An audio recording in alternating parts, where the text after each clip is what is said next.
We're going to be talking to author, cult expert, and the executive director of the Cult Education Institute, Rick Allen Ross. I've been looking forward to this interview. Bring your questions and get ready.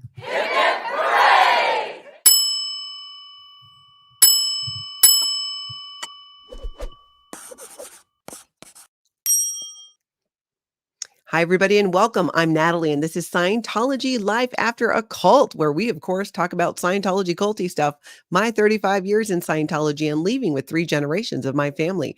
Welcome to everybody. Thank you so much for being here in the live chat, and a huge thank you to the members for being here. So great to see you. And if you are interested in becoming a member of the channel, go ahead and look in the description of this video or hit that join button, which you'll also see if you're on a phone. And thank you to the moderators for helping out today. I am excited about this interview. I've wanted to talk to this man for a long time. I got to tell you, it feels really naughty because Rick Ross has been battling Scientology since I was a Scientologist. So to be able to speak with him now as someone who's a former Scientologist and former SEERG member is something on my list. I've shared with you guys how I really enjoy doing things that I know Scientology wouldn't approve of that are just fine to do. And having an open conversation about this and this topic is totally on that naughty list. So I'm really going to enjoy this, you guys. But welcome, if everybody could welcome here, Rick Allen Ross. Thank you so much for being here. Well, thanks, Natalie. It's nice to join you. Yeah, as I was saying, I'm very excited to talk to you. I have heard your name for decades. When I was leaving Scientology, your name would come up on different message boards, and I'd be familiar with some of your work. You wrote a book, which we're actually going to go ahead and share too, which is Cult Inside Out. You guys can all find it on Amazon. In fact, I'll drop a link in the chat since I don't think I gave it to a moderator, but we'll put a link there. But Mama Opal, if you can find a better one, because I don't know what I just did there. That looks like a lot of crazy links. So if you could put a link in the chat on how to get his book, and I will put it in the description of the video as well. Now, a million questions.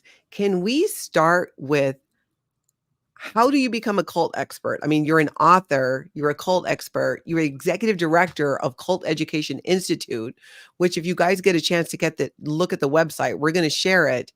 It is amazing. There's so much information there. How does this start? Well, it started, Natalie, with my grandmother. My grandmother lived in a Jewish nursing home. She was in her 80s, and a group similar to Jews for Jesus covertly infiltrated the paid staff of the nursing home with the agenda of targeting elderly people that lived there to try and recruit them. And my grandmother was confronted by a nurse's aide who was one of these workers, and it really upset her. And so I learned about it. I worked with the executive director of the nursing home to identify these people and to have them fired. So they were cleaned out of the nursing home. Just to put a fine point on it, I had no objection to them sharing their faith, but I thought that they should do it in an upfront way.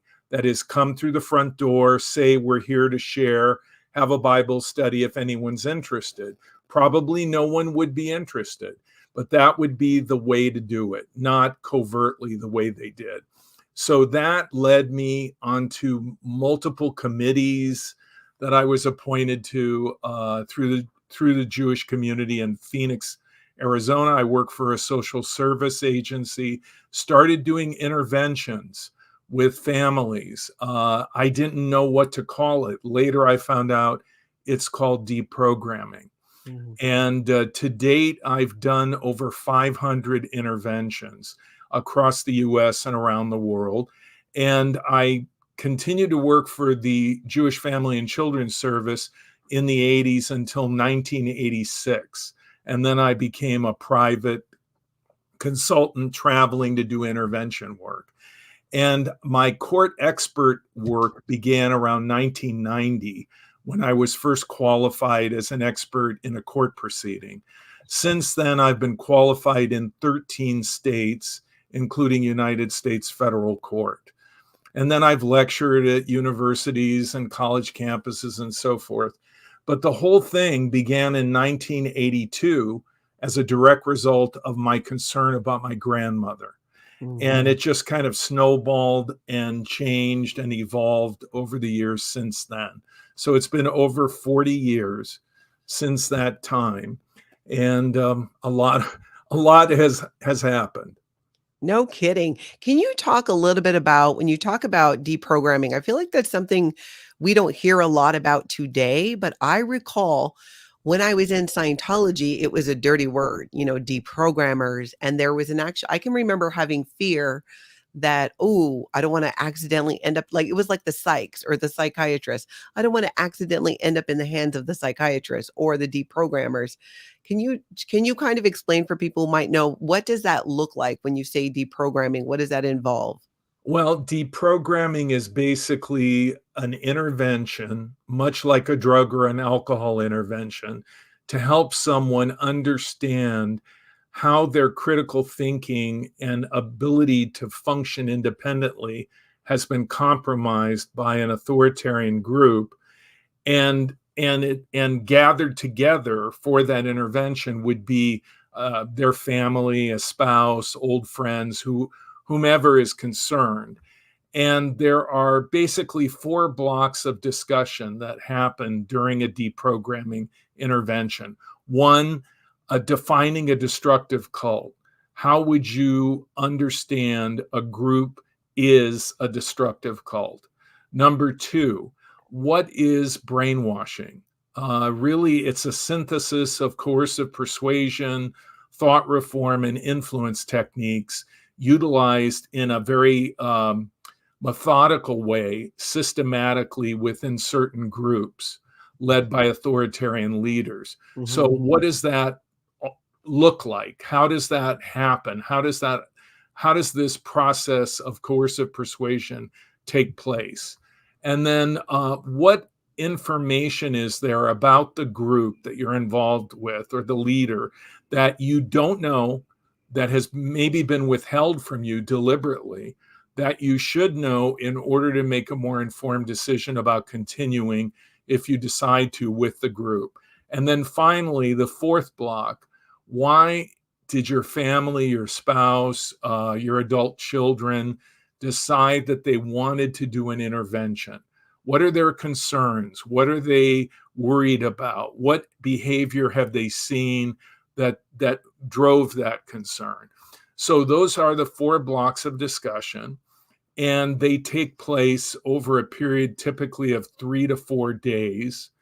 And during that time, the person may decide to abruptly leave because no one has been doing involuntary deprogramming with adults since I would say about 1990.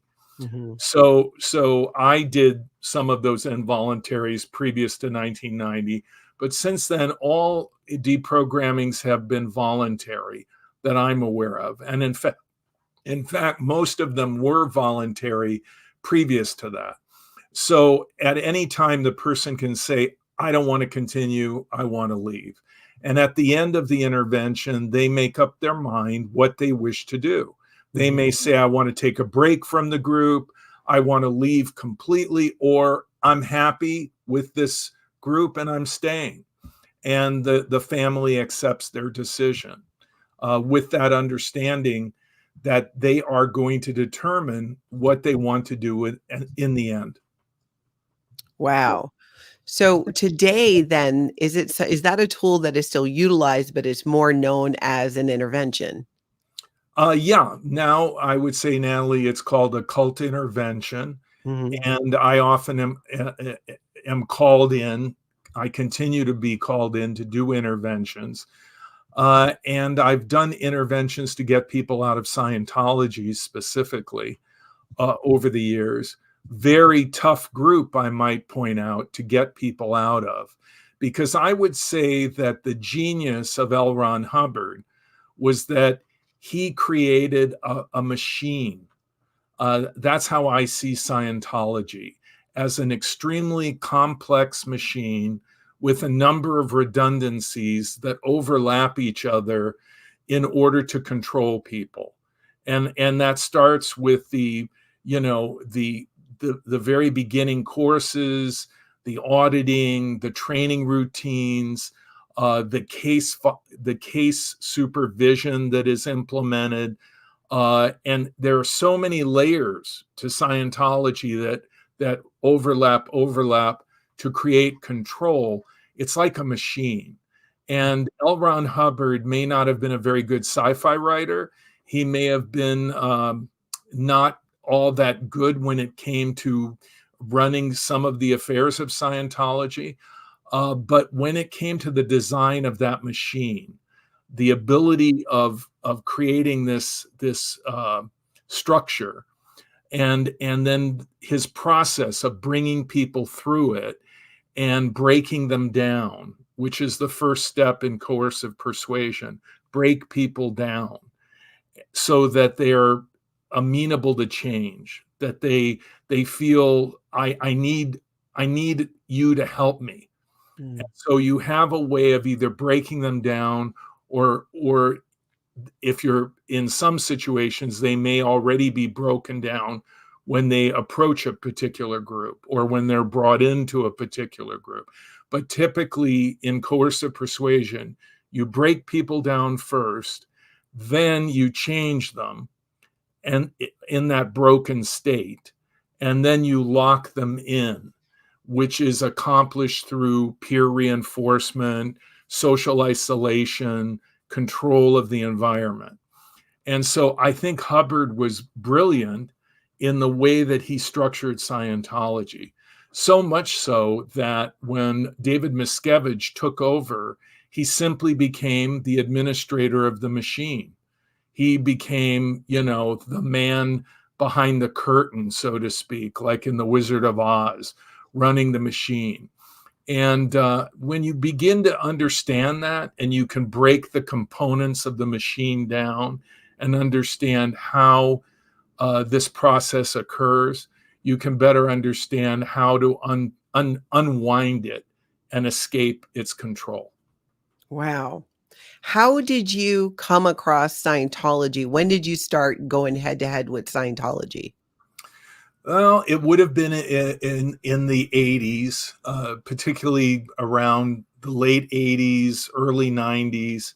So I became aware of Scientology. And of course, there was the famous Time magazine article, Scientology, The Cult of Greed, written by Rich Behar, which, you know, just became a seminal work that exposed Scientology. And after that, Scientology targeted the Cult Awareness Network, which collaborated closely with Rich Behar to produce that article. And I began to see Scientologists appearing at Cult Awareness Network conferences. There were confrontations, there were security issues. And I myself was stalked and surveilled by Scientology private investigator Eugene Ingram, who put together what's called a dead agent file on me, which ultimately ended up being, I think, 196 pages. And when the Waco Davidian standoff occurred in 1992, which was a standoff between the federal government and a cult called the Waco Davidians outside of Waco, Texas, where they had a compound, and the BATF had made a raid. And subsequently, there was a shootout, then there was a standoff, and I had deprogrammed Waco Davidians. I was the only cult expert with knowledge about the Waco Davidians, pretty much at the time that this standoff occurred. Mm-hmm. Keep in mind that the group, though they became notorious, was really a very obscure group that not many people followed, that had less than 200 members. And David Koresh, of course, was their leader, who I originally knew as Vernon Howell. Well, I was hired by CBS News to do analysis on the Davidians during the standoff, which went on for 52 days and was, you know, a headline story day after day after day. and ultimately ended when David Koresh set fire to the compound, and all of his followers, except for a few, were killed in that fire. And that ended the standoff. So during that time, Eugene Ingram made my dead agent file available to CBS News. And I had to come in and go through that file with the then executive producer of the Dallas affiliate of CBS News. So I guess I started mixing it up and banging heads with Scientology in the late 80s, the early 90s, because they saw me, I guess, as a threat, as this expert who would comment about Scientology periodically. Mm-hmm. And then later, of course, I was involved in 1990 in the last of the involuntary deprogrammings with adults that I did, which was the Jason Scott intervention. And that became a court case, promoted by Scientology, pursued by Scientology. In fact, ultimately, Scientology's lead counsel, Kendrick Moxon, would be Jason Scott's lawyer in federal court. First, there was a criminal trial in which I was found not guilty and exonerated. Then there was a civil lawsuit in federal court in Seattle, which I lost. And Jason had a $2 million judgment against me, which forced me into bankruptcy.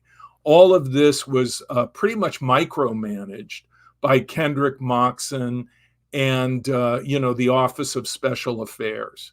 Mm-hmm. And so in my criminal trial, there would be Scientologists actually sitting in watching the trial and cheering on the prosecution and hoping that I would be convicted. They were very disappointed with that trial.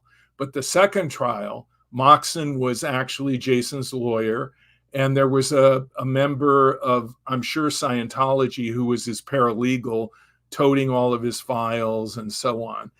But after that trial, Jason decided to leave the group that was not Scientology, but another group.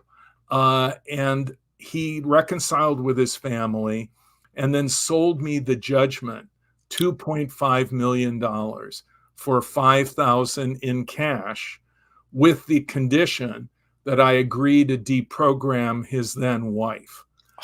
He wanted to get her out of this particular church in Bellevue, Washington. And so I did agree to do that, but I was never able to meet with his wife. They divorced. And ironically, Jason went through the same trauma that his mother went through, in which he could never get his two little girls out of that group. So Moxon, lead counsel for Scientology, was fired by Jason Scott. And Jason would later tell Leslie Stahl of CBS 60 Minutes and others that interviewed him that he felt that he had been used like a pawn by Scientology to go after me, to get me. And the net result of that was that Moxon was fired as his lawyer, and he was very angry about that. And so that was probably the biggest head bashing back and forth with Scientology during my career, though I've had other times that I've also locked heads with Scientology as well. Outside of when they've directly dragged you into a court case in that way, were you aware of any times where you experienced any type of fair game, which I'm sure you're familiar with that in dealing with Scientology, where you experienced outside of those court cases as well over the years? Because I can only imagine. Well, imagine, we know it's the threat that you are to Scientology. Because like I said, as someone who, when I was in Scientology, it was a fear. Like, I know your name came up and later on, and I didn't understand a lot about deprogramming or it being like an intervention. But outside of court, did you experience any fair game tactics with Scientology? Well, yeah, in I think it would be around 2004, 2005, Scientology did a noisy investigation of me and basically fair game me. And that was because I was working with the wives of first responders during 9/11 Mhm. who called me because their husbands were being involved in these detox clinics in New York that were promoted by Tom Cruise. And so they realized that these detox clinics were basically a front for Scientology, and that the husbands were being encouraged, number one, to do the purification rundown, and then number two, to stop using antidepressants or any type of medication that they were prescribed by physicians because of depression and anxiety. And so the wives were very worried about them. They dug into it. They found out, hey, this is a Scientology thing. And I worked with them and blogged about it. And gradually this story grew until it was in the New York Post, the New York Times, and then finally the medical director of the New York Fire Department declared Scientology's detox clinics bad news. And he said that he would not recommend them, and pointed out that this was problematic and that firemen and other first responders should not go to these detox clinics. So Scientology knew that I was involved in breaking this story out. And so they did a noisy investigation. They went to a condominium development where I used to live in Phoenix. I no longer live there. And they went door to door to my former neighbors, asking crazy questions and to insinuate that I was involved in something terrible or whatever. And you know how these noisy investigations go. It's not about seriously investigating you. It's about making you aware that they're on you, that they're basically it's harassment. And it's to basically warn you, you're pissing Scientology off and you better back off. And so I had different neighbors call me and they knew about my work. And so I remember one neighbor saying, I think a Scientology guy came by my place and asked me questions about you. And I said I really didn't know anything. But he was very persistent and made some outrageous claims about you that I thought were bizarre. And I explained that, well, that's what they do when they do a noisy investigation. Another time, I did not know that a friend of mine was under surveillance by a Scientology PI. This occurred in Los Angeles, I think in 1991, 92, when I was deprogramming a Waco Davidian in the Los Angeles area.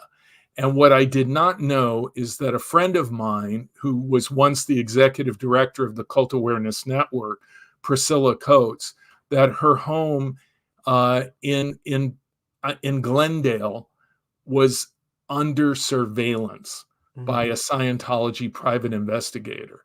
So what happened, this was a voluntary intervention, and the young man that I was working with would meet me at Priscilla's house, though he was staying with his brother at the time, and he was visiting from actually the cult compound in Waco, Texas.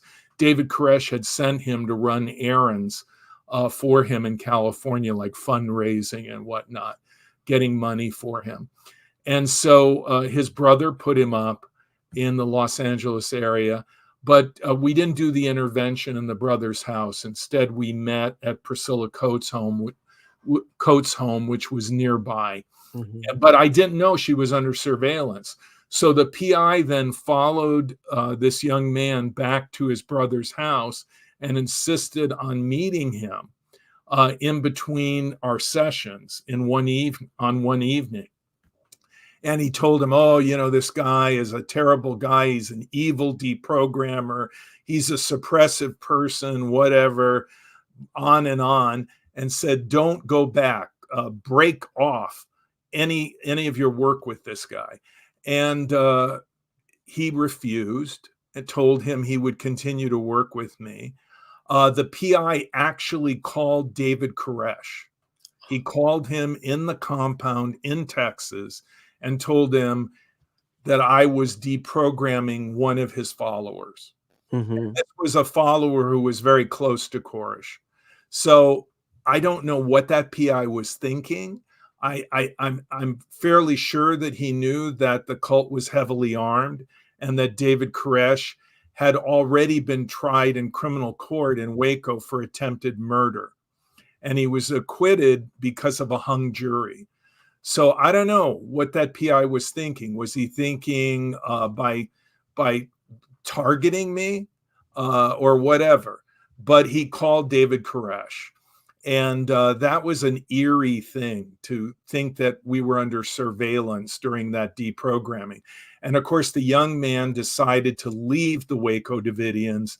And as a result, he did not die in the standoff and went on to get married, have a family, and live a really good life. And he, I think, lives in California today.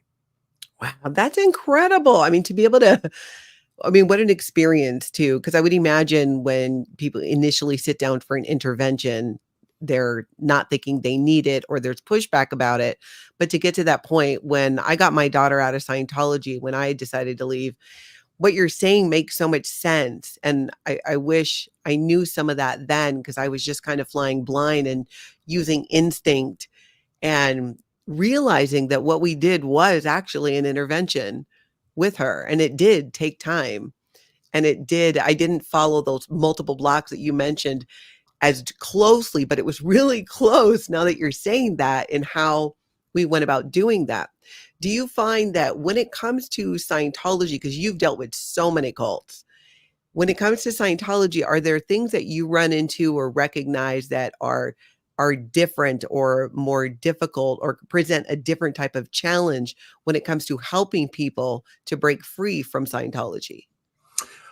Natalie, I have to reiterate that Scientology is one of the most intense programs of indoctrination and what I would call, coercive persuasion to gain undue influence over people that I have ever seen. I've been around for over 40 years, and doing a Scientology intervention, of course, depending upon the level of involvement of the person, is incredibly difficult. And so I have a chapter in my book, Cults Inside Out, about Scientology. And then there's another chapter that recounts an actual intervention that I did with a 27-year member of Scientology. And that intervention took a week. I mean, the typical intervention would take 3 or 4 days. That intervention took a week. I'll give you the kind of background of it. There was this man. He had joined Scientology at the age of 22. He left after the intervention at almost the age of 50. He was married. He had 2 children. And his wife would dabble. She would do, like a communications course or do something to keep him happy and his handlers happy in Scientology. But he was basically a public. He wasn't a full-time member. He would spend a lot of money on courses and things that Scientology offered. And he would encourage his family to take courses. His kids also took courses. But his wife and his children never really bought into Scientology.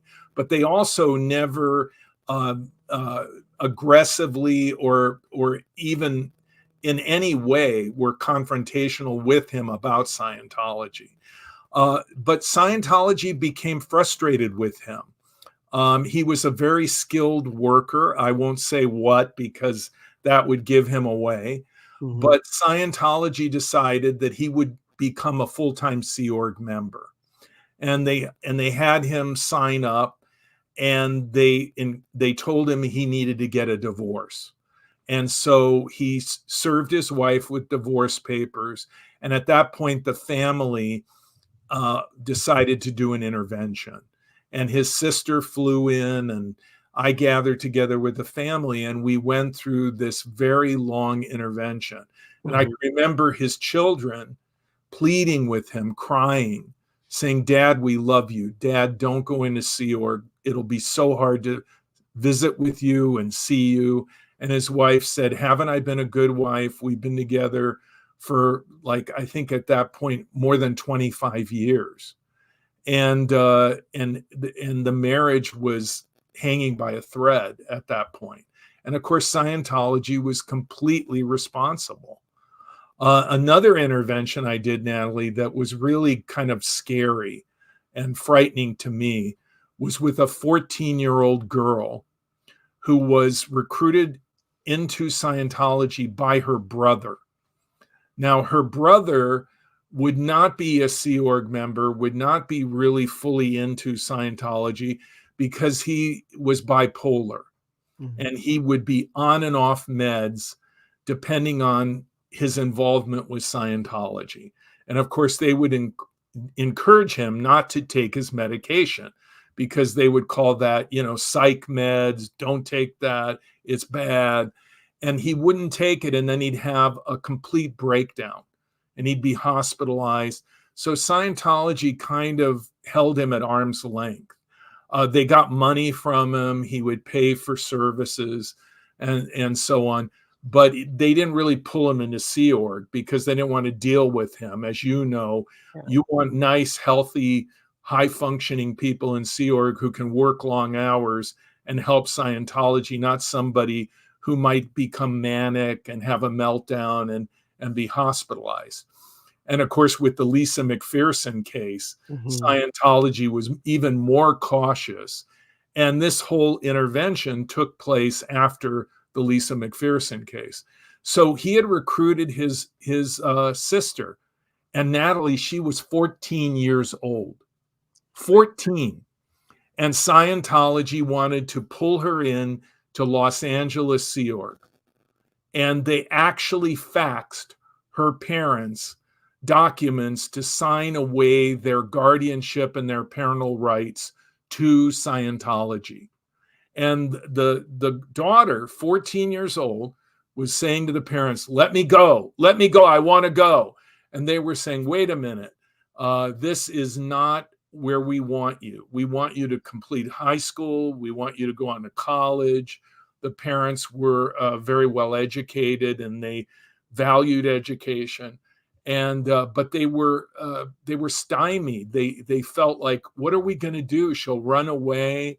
How are we going to deal with this? So they called me, Mhm. and I then did an intervention, and it was a very difficult one because of her love for her brother and her devotion to him. And he had always kind of been, the older brother who she, followed.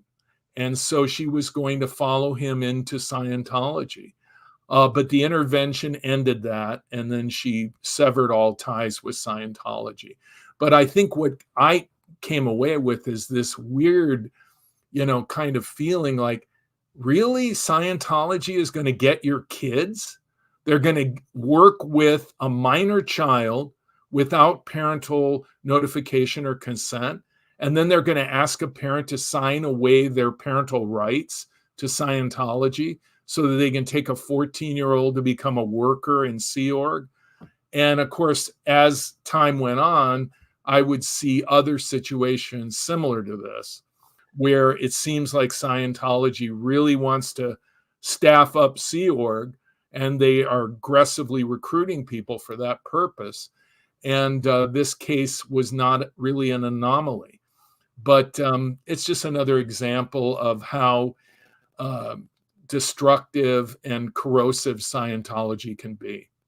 Yeah, the willingness to break up a family. My sister was recruited into the Sea Org at 14, and I just did an interview the other day with a former Scientologist who was in the Sea Org at 12, because the belief in Scientology is that you're a big being in a little body. You're not really a child or just a young teen or preteen in the case of her being 12 years old. What would you is there anything that you could say to people who might have family members in Scientology. I mean, really any cult, but we are specifically focusing on Scientology, who want to get them out. They don't know what to do or not do or say or not say. And I've heard from many people who ask these questions of, what do I do? I know that's a cult. My family member doesn't know that, but I don't want them to disconnect and lose ties.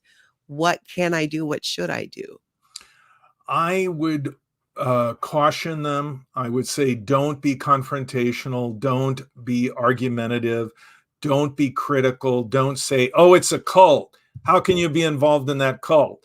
Because then they're going to go back to Scientology and their handlers within Scientology. Mm-hmm. And they're going to be told, okay, maybe that person, your family member, is a suppressive person and you need to disconnect from them. Mm-hmm. And, because Scientology has an operative, scenario to deal with almost any situation like that. So you have to be very, very careful. And I would say preserve your line of communication. Don't be negative.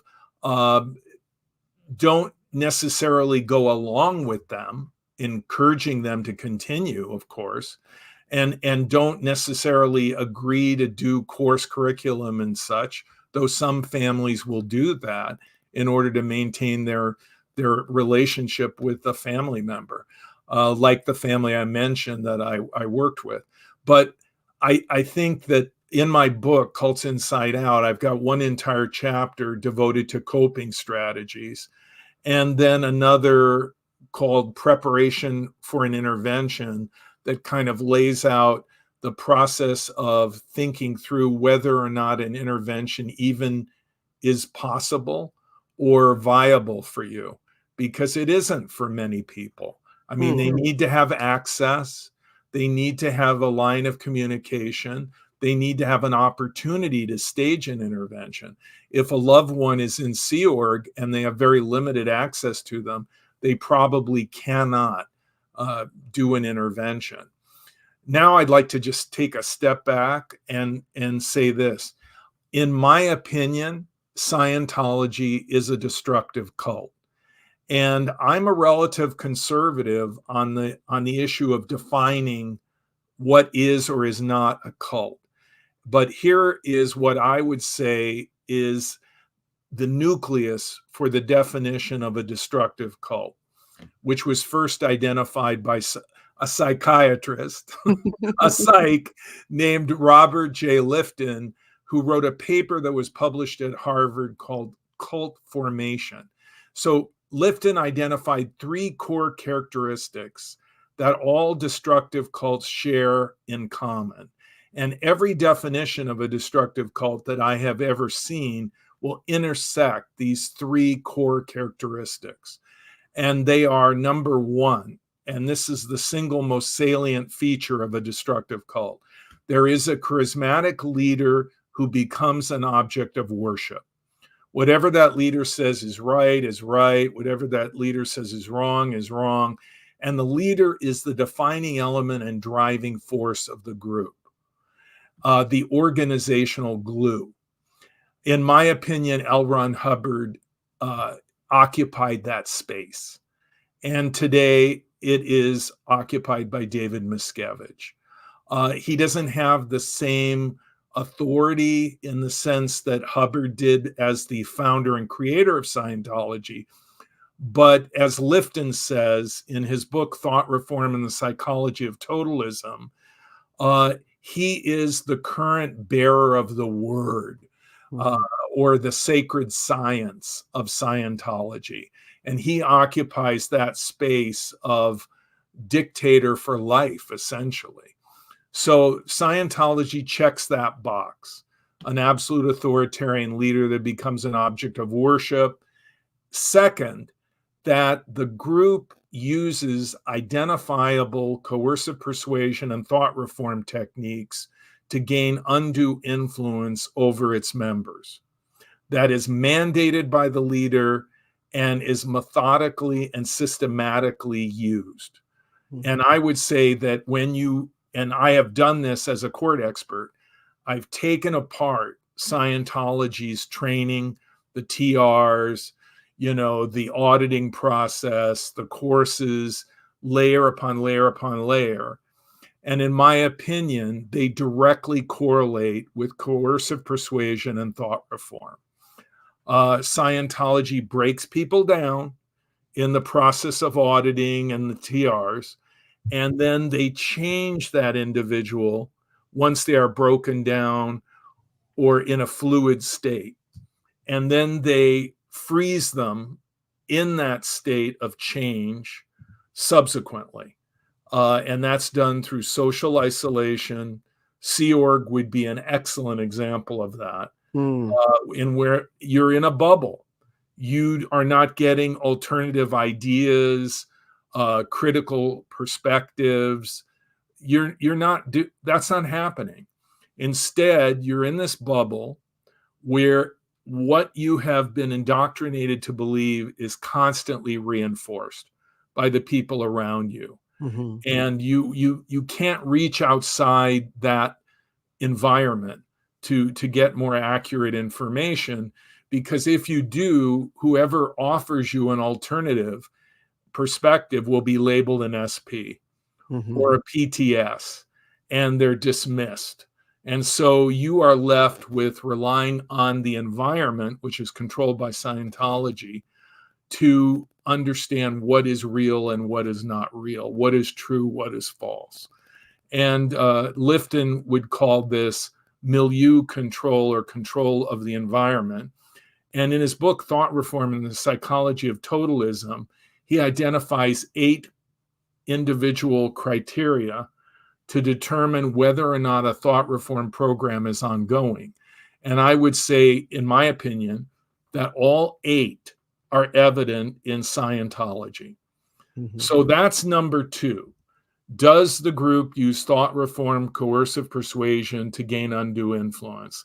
And in my opinion, Scientology checks that box. Now we go to the third of the 3 core characteristics. Is the group destructive? Does the leader and the organization use its undue influence to do damage, to exploit, to do harm to the people within the organization that it controls?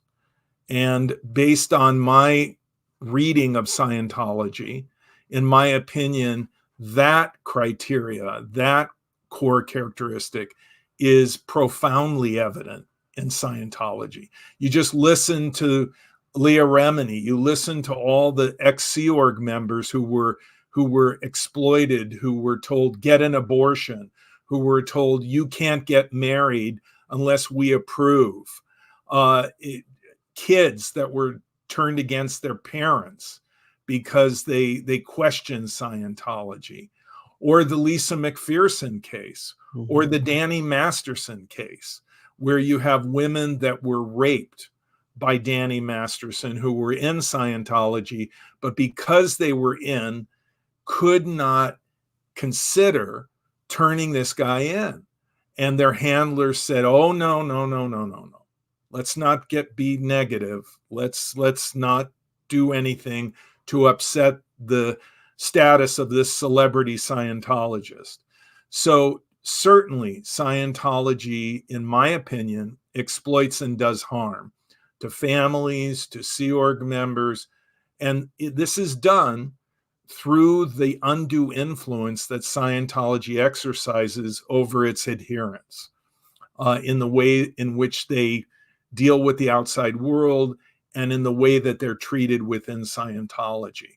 So you take those 3 core characteristics: the absolute authoritarian leader, the use of thought reform and coercive persuasion to gain undue influence, and the harm that results, which varies by degree from group to group. And it doesn't matter what you call the group. It could be a science fiction-based group like Scientology, or it could be a political group like the LaRouches that followed Lyndon LaRouche, or it could be a drug rehab program like Synanon, or a self-help seminar selling company like Nexium.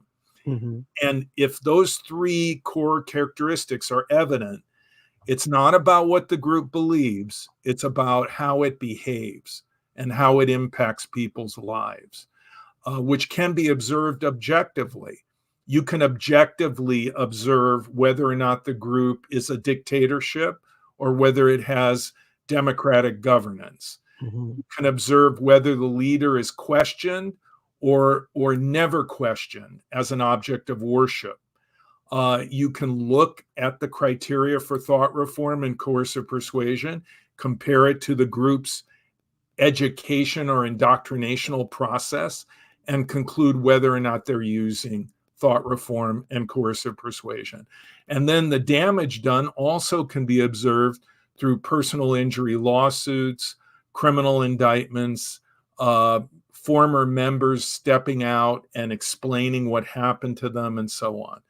So, that's why I consider Scientology a destructive cult.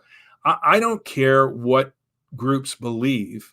They can believe whatever they want, but Mhm. they cannot do whatever they wish in the name of those beliefs and hurt people.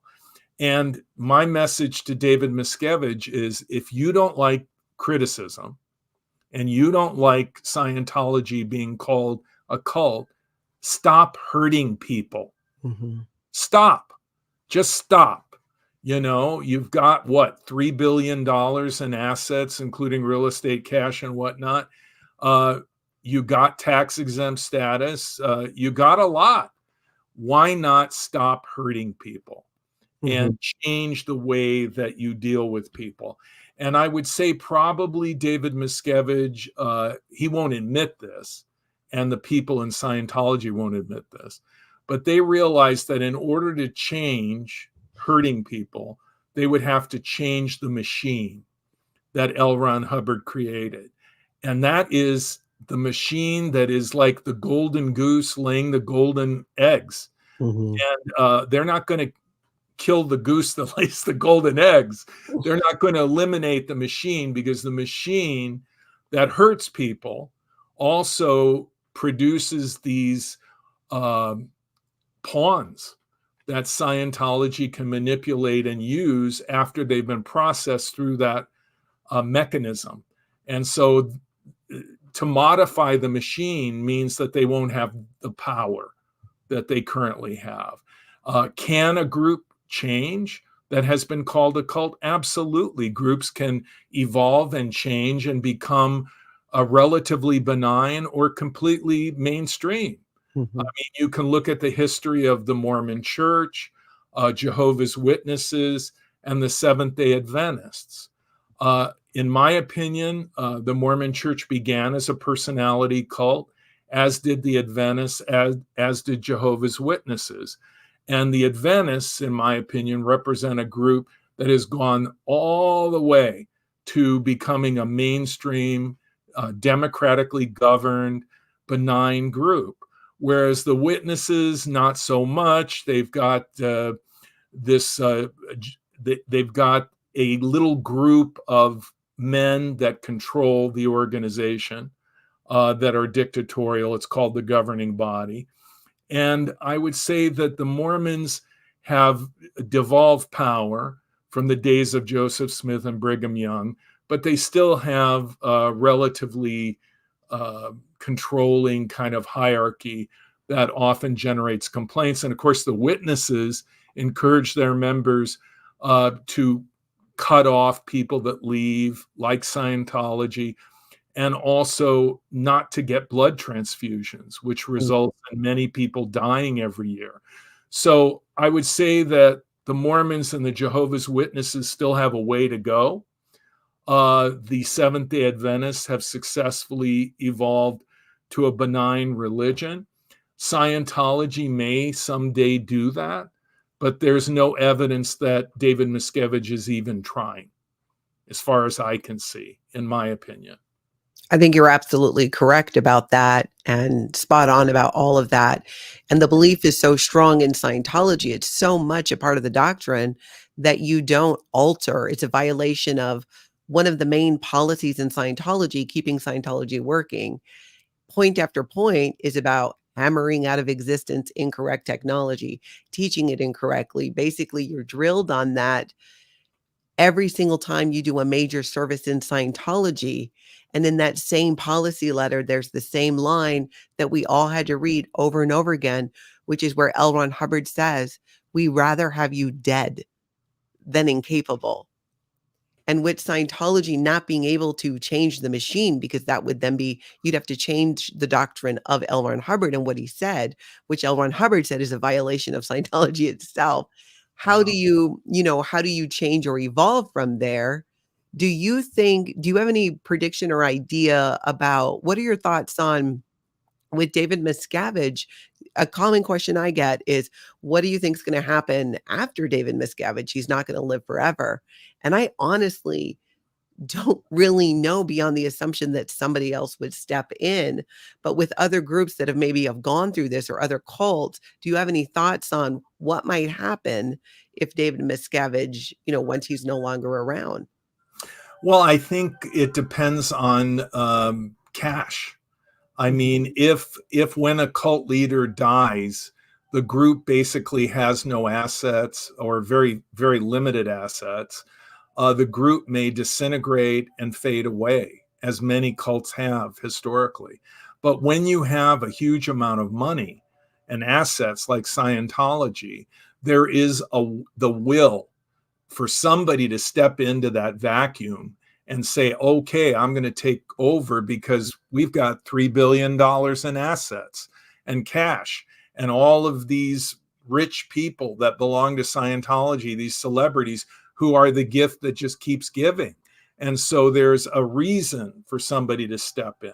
Now, what could happen after David Miscavige leaves, and he's been very effective at consolidating his power, maintaining his power over the decades. I mean, this guy, I mean, you got to hand it to him when it comes to working, kind of Machiavellian principles of power. He really knows what he's doing. He's very adept at it. He's very good at it. But I think there may not be a successor that has that same ability subsequently. And Scientology may begin to devolve power from one person to a governing group, and then it could continue to evolve and change. And look, I know Isaac Hayes once said that the words of L. Ron Hubbard are immutable and that they can never be adulterated, words to that effect. And, he absolutely believed in that, and many Scientologists do. And of course, we know that L. Ron Hubbard's words are engraved in metal and preserved in vaults, because that's how sacred those words are. But here's the thing that got this man out of Scientology after 27 years in an intervention. I said to him, why does Scientology call itself Scientology? Isn't there the implication that somehow it's scientific, that it's more than just a belief system? As you said, it's a technology. And many times people will leave Scientology, but still believe in the tech. Mm-hmm. And so how does that basically rest on the traditions of science and scientific research? And so I told them, let's look at the purification rundown. The premise of the purification rundown is that drugs reside in the fatty tissues of the body indefinitely. Now, scientific research has proved that is false. Mm-hmm. Hubbard didn't know that. He didn't know what scientific research would prove years after he completed his writings. But we now know that drugs do not reside indefinitely in the fatty tissues of the body, therefore nullifying the need for the purification rundown. Mm-hmm. And so where do you go with that?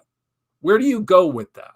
I mean, Scientologists that were promoting Narconon in the California school system in Northern California, they wanted to, posit this as an absolute fact that that drugs reside in the fatty tissues of the body, and they were called out by the supervisors at the Department of Education in California, and they were told, you can't tell kids that in your Narconon school program.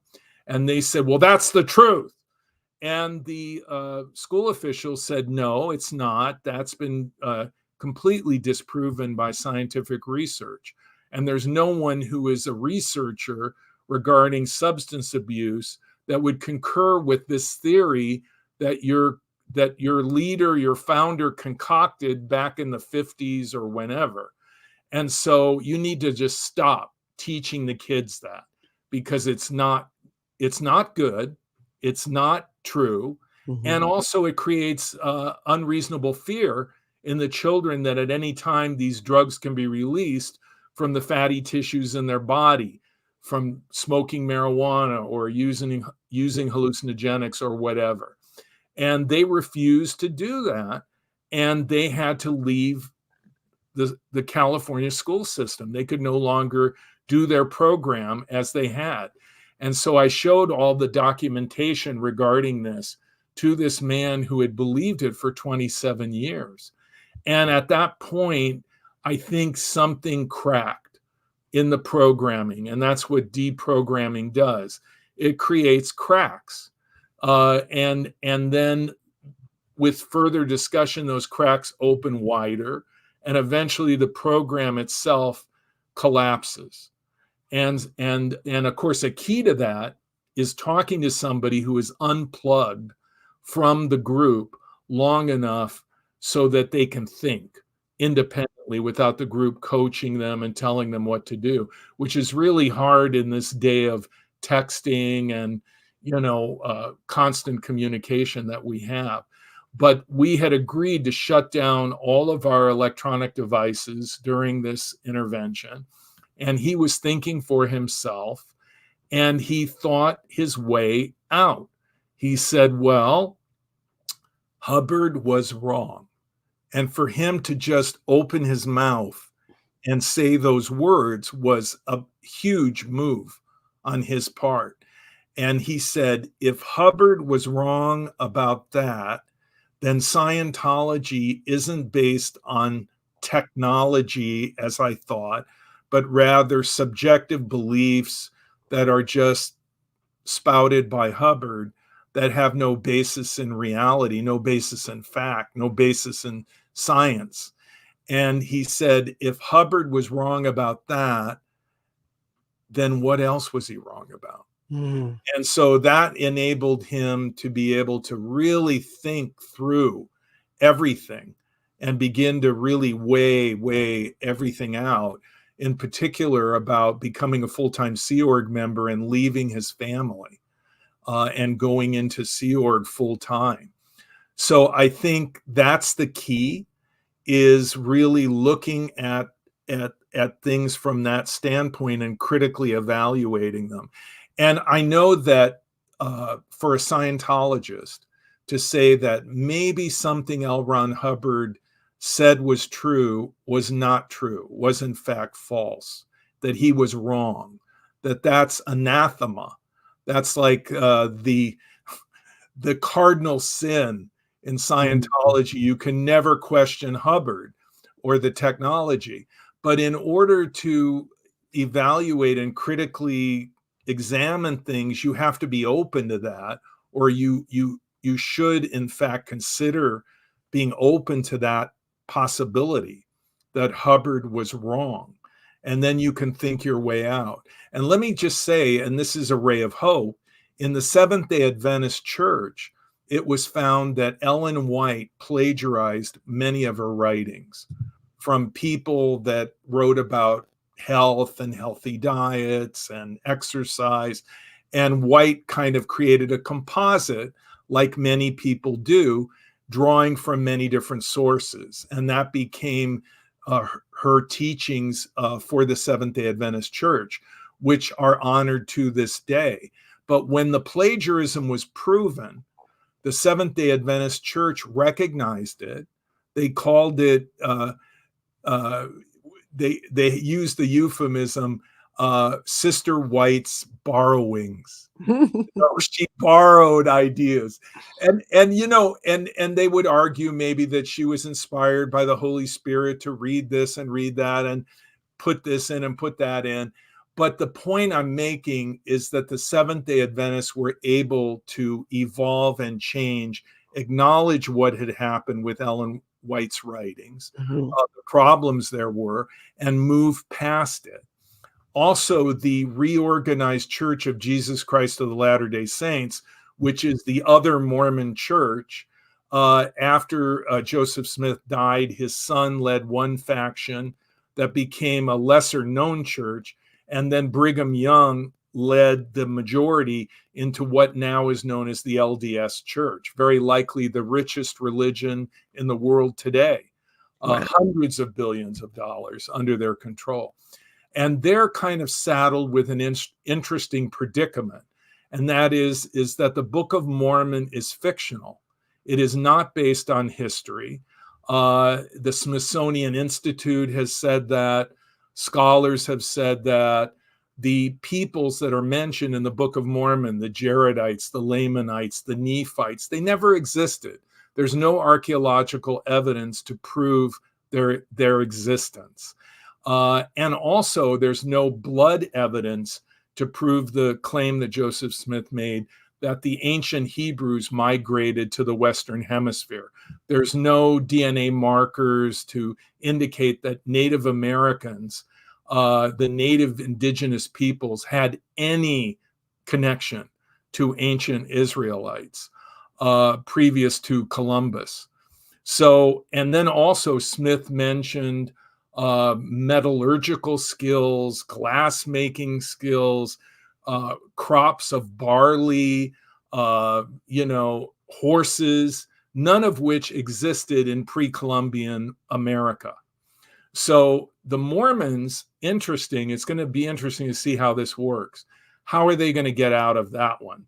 The Reorganized Church that followed Joseph Smith's son has already begun to demythologize and re-rationalize the writings of Joseph Smith Mhm. in light of historical evidence, archaeology, and so on. But the mainstream LDS Church is still holding on to the fiction that Joseph Smith created. And it'll be interesting to see, maybe we won't live to see it, what finally happens with this huge church that is based on a lie, which is the Book of Mormon. Can they evolve beyond that? Some people I talk to say they will, others say they won't. But Scientology, after David Miscavige is gone, my thinking is that someone will step in, but that it may be a collection of people that will form a governing body, and then things may evolve from that point. They may find a way of evolving and changing Scientology to a more benign religious group than it is. That would be something that would be very desirable, because I often think about how in coming out and in sharing my own story and sharing the stories of other people, and I cover different things. There's different protests going around across the world, live streaming, people live streaming outside Scientology, people protesting. Is there anything that you think in terms of messaging when people are out there in protesting Scientology that's more effective in terms of what they're saying or doing to bring awareness? Because the idea is that if you get the word out, then it stops new people from going in, and this has been effective, and they haven't been able to recruit right outside their buildings, and people will show up when they're selling their Dianetics books and will expose that, hey, that's Scientology, because they go to sell the Dianetics book and try to pretend that they're not. But do you think there's any type of messaging or approach from your perspective as a cult expert that would be beneficial in being in front of those organizations and in front of Scientologists that might be more effective than something else? Well, if it's a picket line and it's a brief exchange, I think the approach of I was in Scientology, and I think Leah Remini is a prime example of this. Mhm. They hurt me. They hurt my family. And she would argue now that it ended her marriage. That is the residual effects of her leaving and her speaking out and her husband's reluctance to speak out and whatever. But I think that people who actually live Scientology, the women that Danny McPherson raped, the families that have been cut off from people they love, Mm-hmm. people like Mike Rinder and yourself who can say, look, I lived this. This is what I lived. Or people that can say, look, I never chose Scientology. I was born into it. I was raised to believe in it. I totally never understood anything else. This was what my parents wanted for me. This is what I believed in because I loved my parents and I respected them. And I thought this would be good for me because they said it was. Mm-hmm. And so, but in the end, Scientology hurt me. And just take 2 or 3 examples. Keep it simple. How did Scientology hurt you? And then share that with people and say, look, this is what happened. And it didn't happen by a fluke. It didn't happen because, just one person was acting outside the box and hurt me. No, this was systemic. This was part of the tech. This was the machine. And the people that ran the machine didn't care that the machine hurt people. And I can tell you how it hurt me, and I can tell you how it hurt people that I know. And I think when people like that come forward, when people like you come forward and say, look, this is what happened, this is how it hurt me, and this policy, this practice of Scientology hurt me. Or in the case of Mike Rinder and people at the higher level, I think for them to be able to say, look, David Miscavige punched me in the face. He kicked me. I mean, he physically hurt me. And he has a terrible temper. And he does that to people. When people come forward and relate stories like that, or talk about being in RPF and say, look, I was in RPF. I had to escape RPF. Do you know what it was like in RPF? It was horrible. This is what it was like. And Heber Jensch is there now.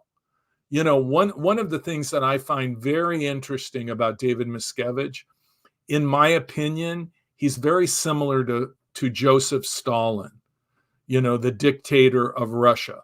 Stalin wasn't really that smart, except about one thing: maintaining his power. And what he would do is he would recognize people that were getting attention, who were the rising stars within the Communist Party in Russia. And whoever they were, he dealt with them. He eliminated them before they could even get close to challenging his power. And I think that's the underlying purpose, in my opinion, of RPF. And the reason why people of high rank who were well respected by other Scientologists ended up there, because David Miscavige must be, seems to me, the only shining star. And anyone who even begins to glimmer has to be extinguished. They need to be sent to RPF. They need to be isolated, like his wife, Shelley. They cannot be seen, because he must be the sole and only star. And in that sense, in my opinion, he's very similar to Stalin. There's a genius to it. I would say it's in my opinion, an evil genius, but nevertheless, there it is. And I think that explains RPF. Because people will say, well, why is there an RPF? And why would somebody like Heber Jensch be an RPF? And why would some of these people that were so respected, like, Debbie Cook, end up there? I mean, it just doesn't make sense. These are really good people who believed in the tech, who lived Scientology, and were admired for their loyalty and their dedication. And I think the answer is David Miscavige thought they were a potential threat to his authority, and he wanted no rivals, no one that would diminish his star power. And that's what I think apparently is behind RPF. I think you're right. That makes a ton of sense, the way that he used it to get rid of anybody that he felt threatened by or in the way by. And it's interesting what you're saying as well, that when it comes to protesting and raising awareness, that really sharing the stories of survivors of Scientology and repeating them, or you said that sounds like an effective way of what would more likely get through to somebody in Scientology who is passing by or who is seeing it online. And that's something that, like I mentioned earlier, I did a couple of interviews recently with two women who had been in the Sea Organization at very young ages. And I know that when I was leaving Scientology, the biggest thing that helped me was exactly that. That's why I thought it's so interesting you said that. The biggest impact on me to help me, I had my reasons for leaving Scientology. I had experiences and abuse and what was happening. But what really gave me the strength to do it was when I realized I wasn't the only one, that there were other people who experienced that, who saw that, who experienced and saw worse.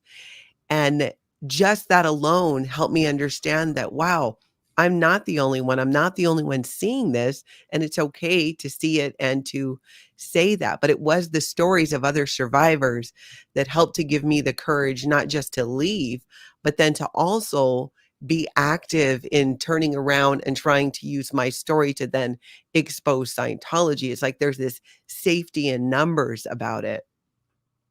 Well, I think that there's this confirmation that what happened to me is systematic. Mhm. It's the machine. The machine is operational. The machine does the same thing to person after person. And I think that's the next step. I don't know if Leah Remini did this, but I think a crucial step in recovery from Scientology and recovery from any group that's been called a destructive cult is to understand the mechanics of coercive persuasion and thought reform. So Lifton has 8 criteria, and I'll give you a few. One is the foundational one, which is milieu control, control of the environment. The organization seeks to control information, socialization, who you talk to, who you trust, what you read, what you watch, where, they control the environment. The most extreme expression in Scientology would be being in Sea Org. But to a large extent, someone like Tom Cruise, in his social interactions, in the people around him, and this kind of posse that he has that is Scientologists that help him and work with him and so forth, he has a kind of mobile bubble that goes with him wherever he goes. And I think that's why you can see milieu control in his life, in my opinion. And then another is the cult of confession. Mm. Lifton says that there are no boundaries, that the organization can know anything about you, that it's not like a normal relationship where you would tell somebody, hey, back off. That's not something I want to talk about. So when you're in those auditing sessions with an auditor and you're hooked up to an e-meter, which is really a piece of a polygraph measuring your nervous reaction, that auditor is soliciting you to confess everything about your life. And ask yourself this: what are the boundaries in an auditing session? I would say they don't exist. Mm-mm.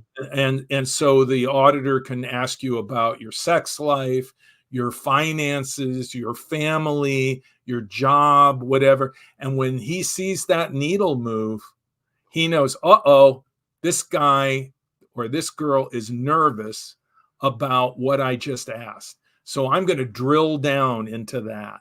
And then, as you know, they take copious notes, and that goes into your file folder. And so Scientology exhibits what Lifton would call the cult of confession. and that is unreasonable expectations of people to confess everything. And then the organization has the goods. They know everything. They know your secrets. They know your frailties, your pain, and that gives them power. Another would be what I previously alluded to, the sacred science. And that is the unreasonable belief that what the group believes is absolutely perfect. And without any loose ends, it covers everything. It answers every question. There is no question that this ideology, this belief system is perfect, which is in contrast to, let's say, Christianity, that would have many things that they can't answer. Like, for example, when will the end of the world be? What is the Trinity? How does the Trinity, how can it three be one? You know, there are holy mysteries and loose ends. And, you know, Christian theologians will say, I can't answer all of your questions. But in Scientology, they think they can.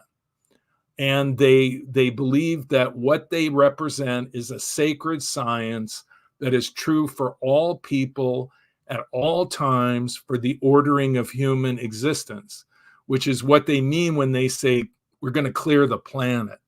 What they mean is that the entire planet should conform to their sacred science. And so there's reverence for the founder, the originator of the word, L. Ron Hubbard, and then the current bearer of the word, David Miscavige. And those who disagree in any way are considered unscientific. They're heretics. They're going against the tech. They're going against what the group says is true. And therefore, they must be dealt with. They must go to be punished, and so on. So when you have a group that has a sacred science like that is evident, that would be another one of the criteria of thought reform. So you go through that list of Lifton's criteria. Another would be the demand for purity, which is basically that you subject all of your thoughts and feelings to the sacred science of the group. And that which is not consistent with the sacred science, that is the negative reactive mind. That is something that needs to be purged, something that needs to be dealt with, eliminated. And you need to go through the necessary TRs or whatever to deal with that. And so Scientology, in my opinion, has the demand for purity. So I think when you are a former member and you're trying to understand, how did they get me to become so passive and so obedient and submissive? How did they do that? Is that my fault? No, it's not your fault. It's their machine that did it. Now, how do you understand the components of the machine? You study the 8 criteria that Lifton lays out of thought reform and the 3 stages of coercive persuasion, which was written initially by Edgar Schein, who taught at MIT, a psychologist. Dare I say it, a psychologist. And by the way, one of the things that you become aware of as you're reading all this research that is based on studying people that were brainwashed during the Korean War in POW camps by the North Koreans using the Chinese communist model of re-education. What you realize is that this is deliberate, that it's methodical, and, you know, if it quacks like a duck and it walks like a duck, maybe it's a duck. So if Scientology is using all these things that line up with thought reform, Lifton wasn't studying thought reform in the late 50s, and his book was originally published in 1961, which was early in the history of Scientology. So it seems to me that what Lifton did was he popped the hood on brainwashing and was able to identify its components, how it works mechanically. And then you take that understanding, those criteria, and apply it to the machine that L. Ron Hubbard created, Scientology, and you can begin to unpack what happened to you. You begin to understand each element and how it worked to shut down your critical thinking, to compromise your individual autonomy, your ability to be independent, because that's really what deprogramming is in a nutshell.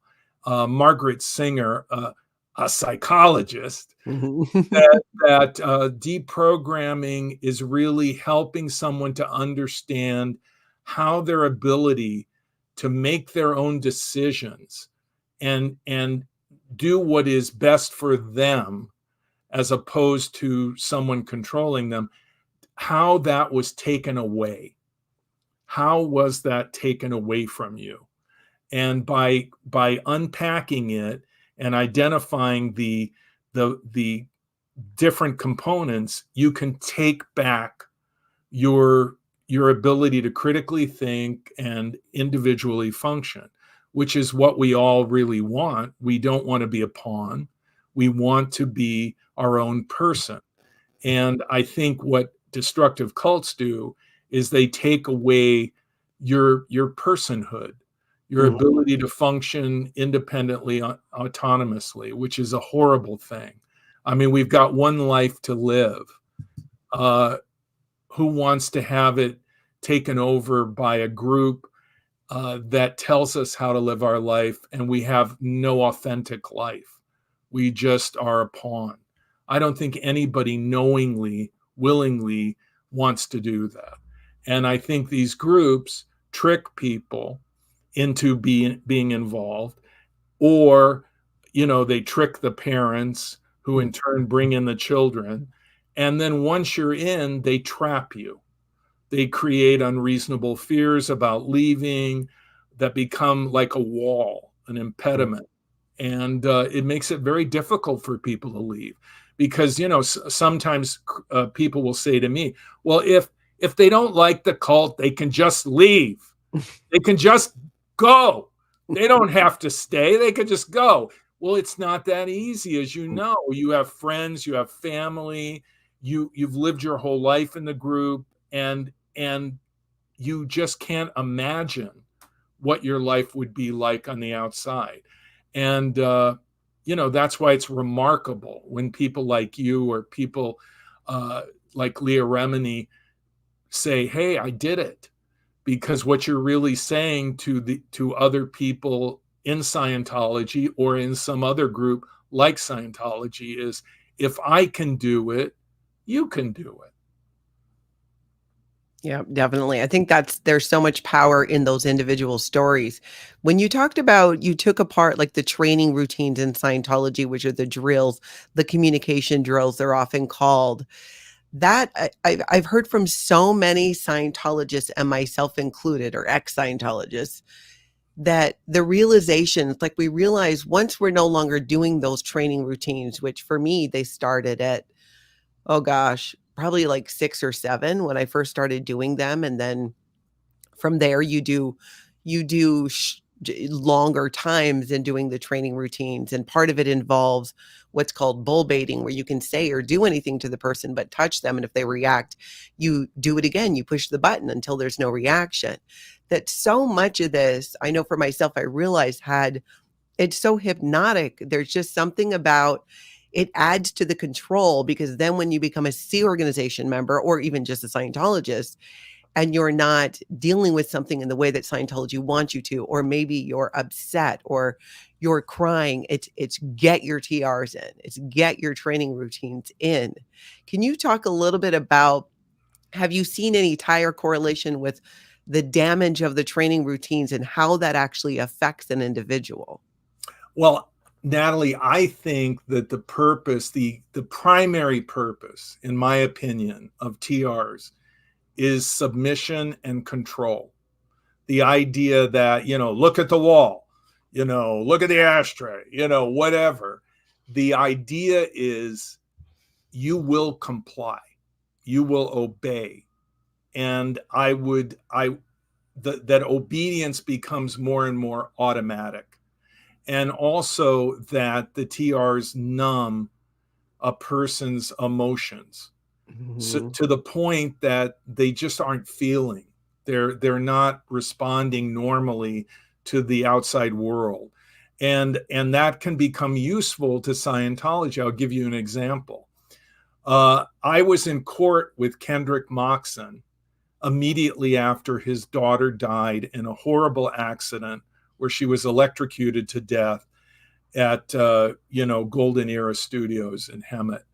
And I came up to Kendrick, and honestly, I just thought, what a horrible, horrible thing this man is going through. And I went up to him and I said, Kendrick, I'm just very sorry for your loss. And this was within days of his daughter dying, as I recall. Mhm. And he just looked at me with what I would call shark eyes. And there was no emotion, there was no feeling. And I just was kind of taken aback by it. I expected to see some hint of grief or emotion, but there was nothing. And of course, Kendrick Moxon has worked his way all the way up to OT8. Mhm. So, I mean, he's ready to change the weather and heal people through touch assist. Mhm. But what I think also has happened to people that get to that level is they're numb. They're Mhm. just numb. They don't have a full range of feelings because they've been subjected to these TRs and all of this training for so long. And I think that's the underlying purpose is submission, obedience, and blunting your emotional response. That's what bull baiting really is all about. It's not about making you a better person, in my opinion. Yeah. It's about making you a less feeling person, Mhm. less capable of being in touch with your emotions, your feelings, your grief, your pain, because it is in Scientology's best interest, it seems to me, to keep people compliant and emotions and feelings become an impediment towards more complete control. And I say that as someone who has reviewed their training in depth for the purpose of court testimony. And through discovery, I have seen a lot of their internal documents and so forth. In fact, I had to sign a non-disclosure agreement about certain aspects of what I viewed. But what I'm commenting on, I think, is common knowledge, Yeah. and I'm not commenting on anything covered by the NDA, but I am commenting about what people who are watching can relate to in what they went through in training and through Scientology tech. Yeah, I can tell you as somebody who did it from childhood for 35 years, that is absolutely correct. And when we would be corrected, when we maybe failed to get a product or, complete a project or whatever it was, part of that correction almost always involved going back and doing more training routines. And it did disconnect us from our emotions, which then disconnected us from connecting the dots on any potential effect that was negative that we were causing, whether it was disconnection or having to separate out couples in the Sea Org. You just, as a Sea Org member, you've dedicated your life or lives, because it's a billion years, to this doctrine and to forwarding the aims of Scientology. And those training routines are what make it so much, in my opinion, that we could tolerate so much of what happened, the living conditions, the mental and the emotional stress and pressure. It just, especially those of us who were doing that from childhood, it became, we could withstand quite a bit of abuse. And I think that was kind of the idea, is they wanted to make us into these little Sea Org soldiers to just be able to be effective, be efficient, get jobs done, not need any type of care or have any needs or believe that we had needs. I grew up as a child in Scientology. It never occurred to me that my needs were even supposed to be being met. I was indoctrinated to believe that it was Scientology was the most important thing. So my job as a younger child was to stay out of the way of the adults who were expanding Scientology. And then when I got to the point where that I could read and do a course, then it became my job to take part and participate and forward the aims of Scientology. And through the training routines, you grow up and it's like they knew there were certain, they would take certain ones. And I don't know if it was through, they told us it was through, well, certain test scores and things just show that you would be well suited for this. So we're going to train you and put you in here. And it really, in looking back now, I can see that indoctrination was so heavy and the training routines were used as such a tool. So it was normal for us to cut ourselves off from any emotion because we were told it was a misemotion. Crying and grief were negative emotions that really didn't serve a purpose and only got in the way of us doing our job. So we became so focused on our job that our only value was what we could do for Scientology. The only way we had to make decisions about who our friends were was who was contributing within Scientology. And you leave and you walk away from that. And in my experience, I've been out of Scientology for 14 years, and I feel it's an ongoing process of healing and processing so much of what happened and being able to separate out what is actually me and what was that indoctrination, being that it happened at such a young age. My mom got into Scientology when I was 5. And those training routines, I think, are a huge key piece of that. And I know people who left Scientology and 20 years later had the realization of how damaging the training routines were and how much it held them in a specific space and spot. Like we weren't allowed to express any type of upset while doing our job unless you were yelling at somebody who was junior to you. You could have had a relative die. It doesn't matter. You still had to do your job. And in coming out of that, for many of us, and I speak for myself, it was learning to take a step back and not feel responsible for everyone and everything. One of my biggest joys in life right now, it definitely in the last couple of years has been able to look at certain situations and people and just go, well, that's not my monkey. That is not for me to handle and deal with. And I don't need to do anything about it. I don't have to respond to that. I don't have to correct you. I don't have to get the tech in. I don't have to get you to see my point of view. And that was the biggest thing I think with cults and definitely with Scientology. There's only one way of thinking. There's only one way of doing it. And for me, breaking free from that meant breaking free from it in other areas. The minute I hear that, like, there's only one way to do it. This is the only way. Even when it comes to exposing and bringing down Scientology, I don't think that there's one way to do that. Anytime I hear that, it just sets off just alarms and red flags for me on this one way. And a lot of what you're saying, that makes sense because I can see too where you get involved in and even wanting to expose a group or other cult is taking care to make sure that in the process of doing that, that you're not becoming the exact thing that you're trying to end and stop. Yeah. I mean, when I am involved in deprogramming and I'm sitting with someone, Mhm, they may say to me, "Well, you just want to make me believe what you believe. mhm, You're just trying to convert me to your thing." And I say, "Hey, look, I'm Jewish. I'm not trying to convince you to get bar mitzvahed or bat mitzvahed or have a Passover dinner. In fact, when I'm done here, I'm going to leave and you're going to do what you want to do with your life. You're not going to be my follower. But the group that you're involved with, come on. They want you to believe everything they say, believe exactly as they want you to believe, as they say they believe, mhm. in order to control you for the rest of your life." I mean, that's the kind of control we're talking about. And they want you to dismiss anything that you feel, anything that you think that is contrary to their agenda as negative. And that's what Lifton calls, again, another criteria, doctrine over person. The subordination of everything to the doctrine of the group. The group is always right. Anybody raises a question, they're wrong. They're a PTS, they're an SP, whatever. We may have to declare them, because doctrine over person. And then the SP and the PTS and declaring and disconnecting would be analogous within Lifton's criteria to what he calls the dispensing of existence.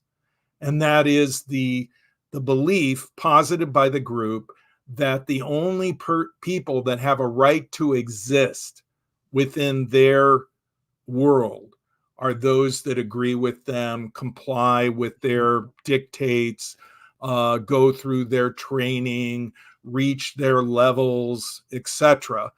And anyone else can be dispensed with. They're an SP, they're a PTS, which is, in my opinion, why Tom Cruise hasn't seen his daughter, Suri Cruise, who's his only biological child. And he hasn't seen her or had a real interaction with her very much since the divorce. And I think that's because Scientology is labeled Katie Holmes an SP, and therefore Suri Cruise is a PTS.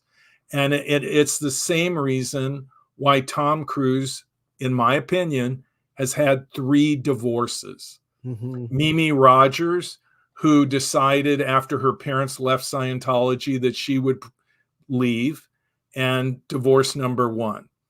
And then number 2, Nicole Kidman, whose father was a psychologist and who never really bought into Scientology completely.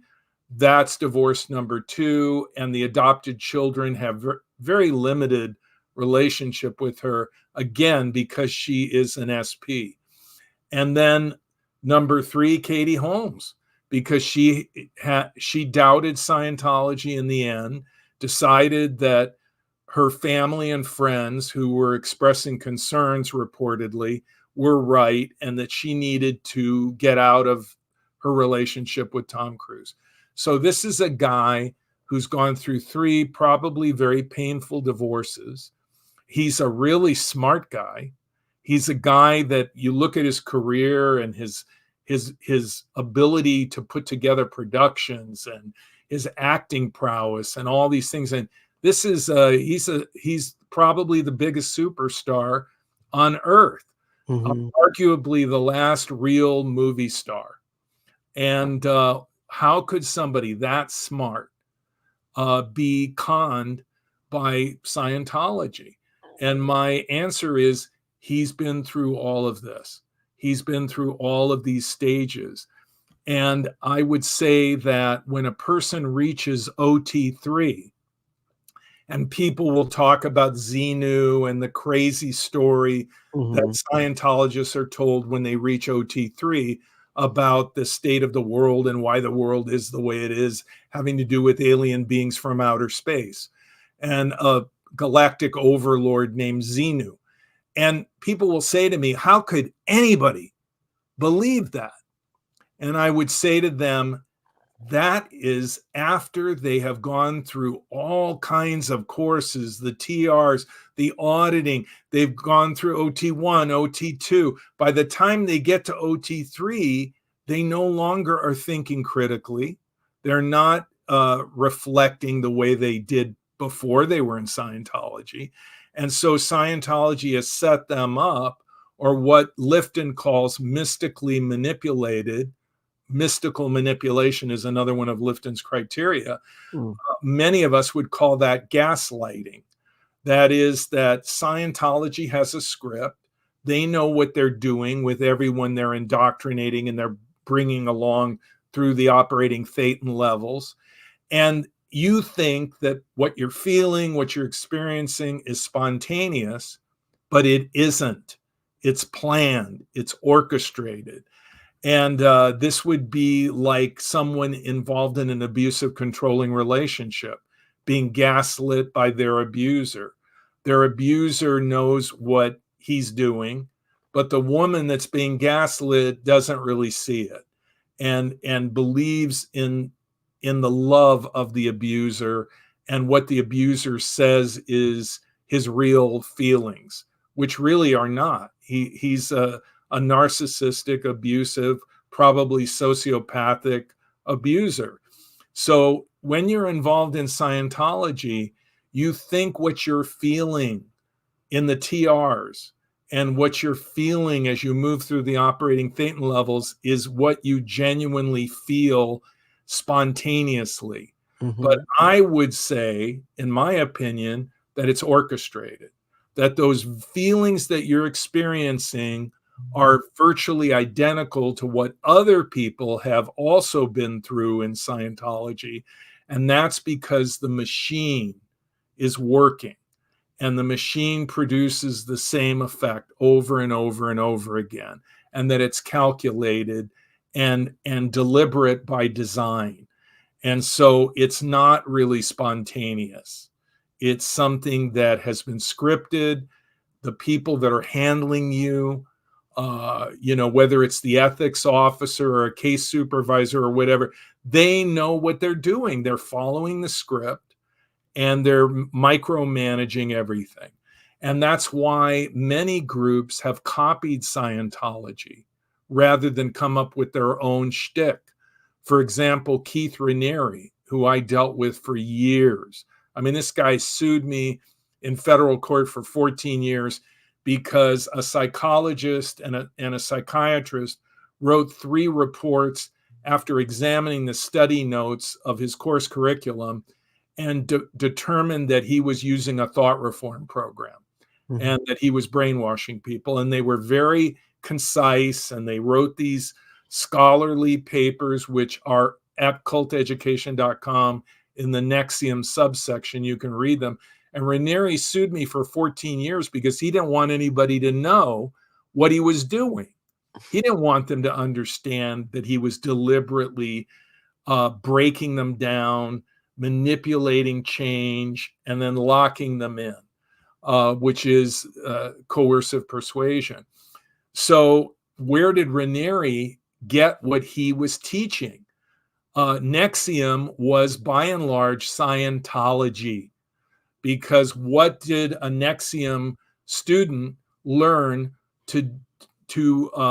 what label did they learn to apply to a parent or a friend who questioned the curriculum?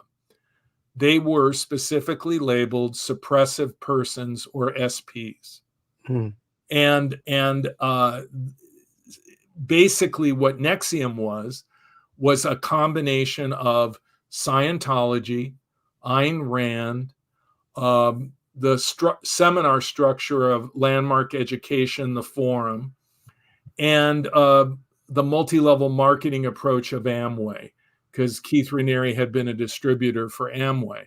So what did Keith Raniere do? He knew somebody who was an ex-Scientologist who became his confidant, his collaborator in NXIVM. And when he put NXIVM together, he recognized the genius of L. Ron Hubbard as the preeminent manufacturer of a machine that could break people down, change them, and lock them in. And so he didn't come up with something new. He copied Hubbard. And there have been a number of groups called cults that have copied Hubbard over the years. In fact, Werner Erhard, who is the founder of Erhard Seminars Training, later called Landmark Education and the Forum, was referred to by Scientologists as a squirrel, because he took technology from Scientology, according to what I have read reportedly, and incorporated it into Landmark Education. Why not use what works?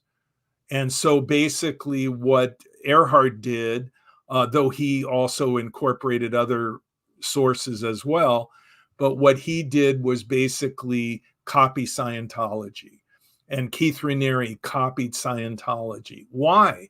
Because Hubbard created something that was very useful to people that wanted to, as we might say in popular culture, brainwash someone.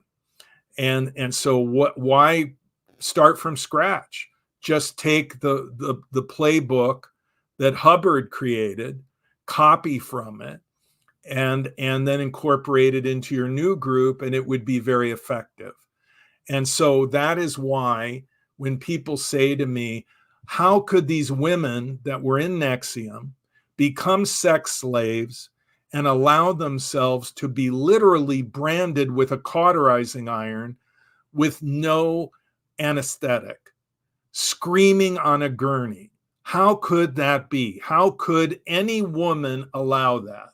How could the daughter of, actor Catherine Oxenberg, India Oxenberg, who I've worked with, how could she allow that?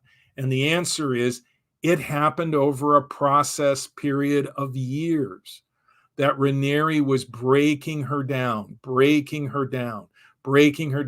manipulating change, locking her in, isolating her within the NXIVM community.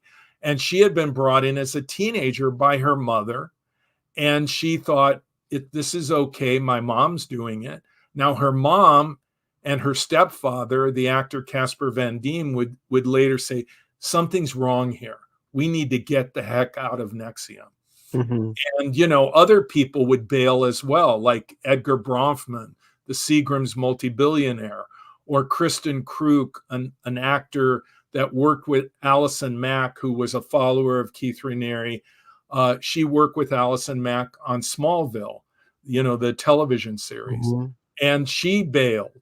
But India Oxenberg was so deeply programmed by the curriculum, by her interaction with her coaches, which NXIVM would assign you a coach, and they would mentor you, and they would have an audit. They copied auditing, but they called it the exploration of meaning.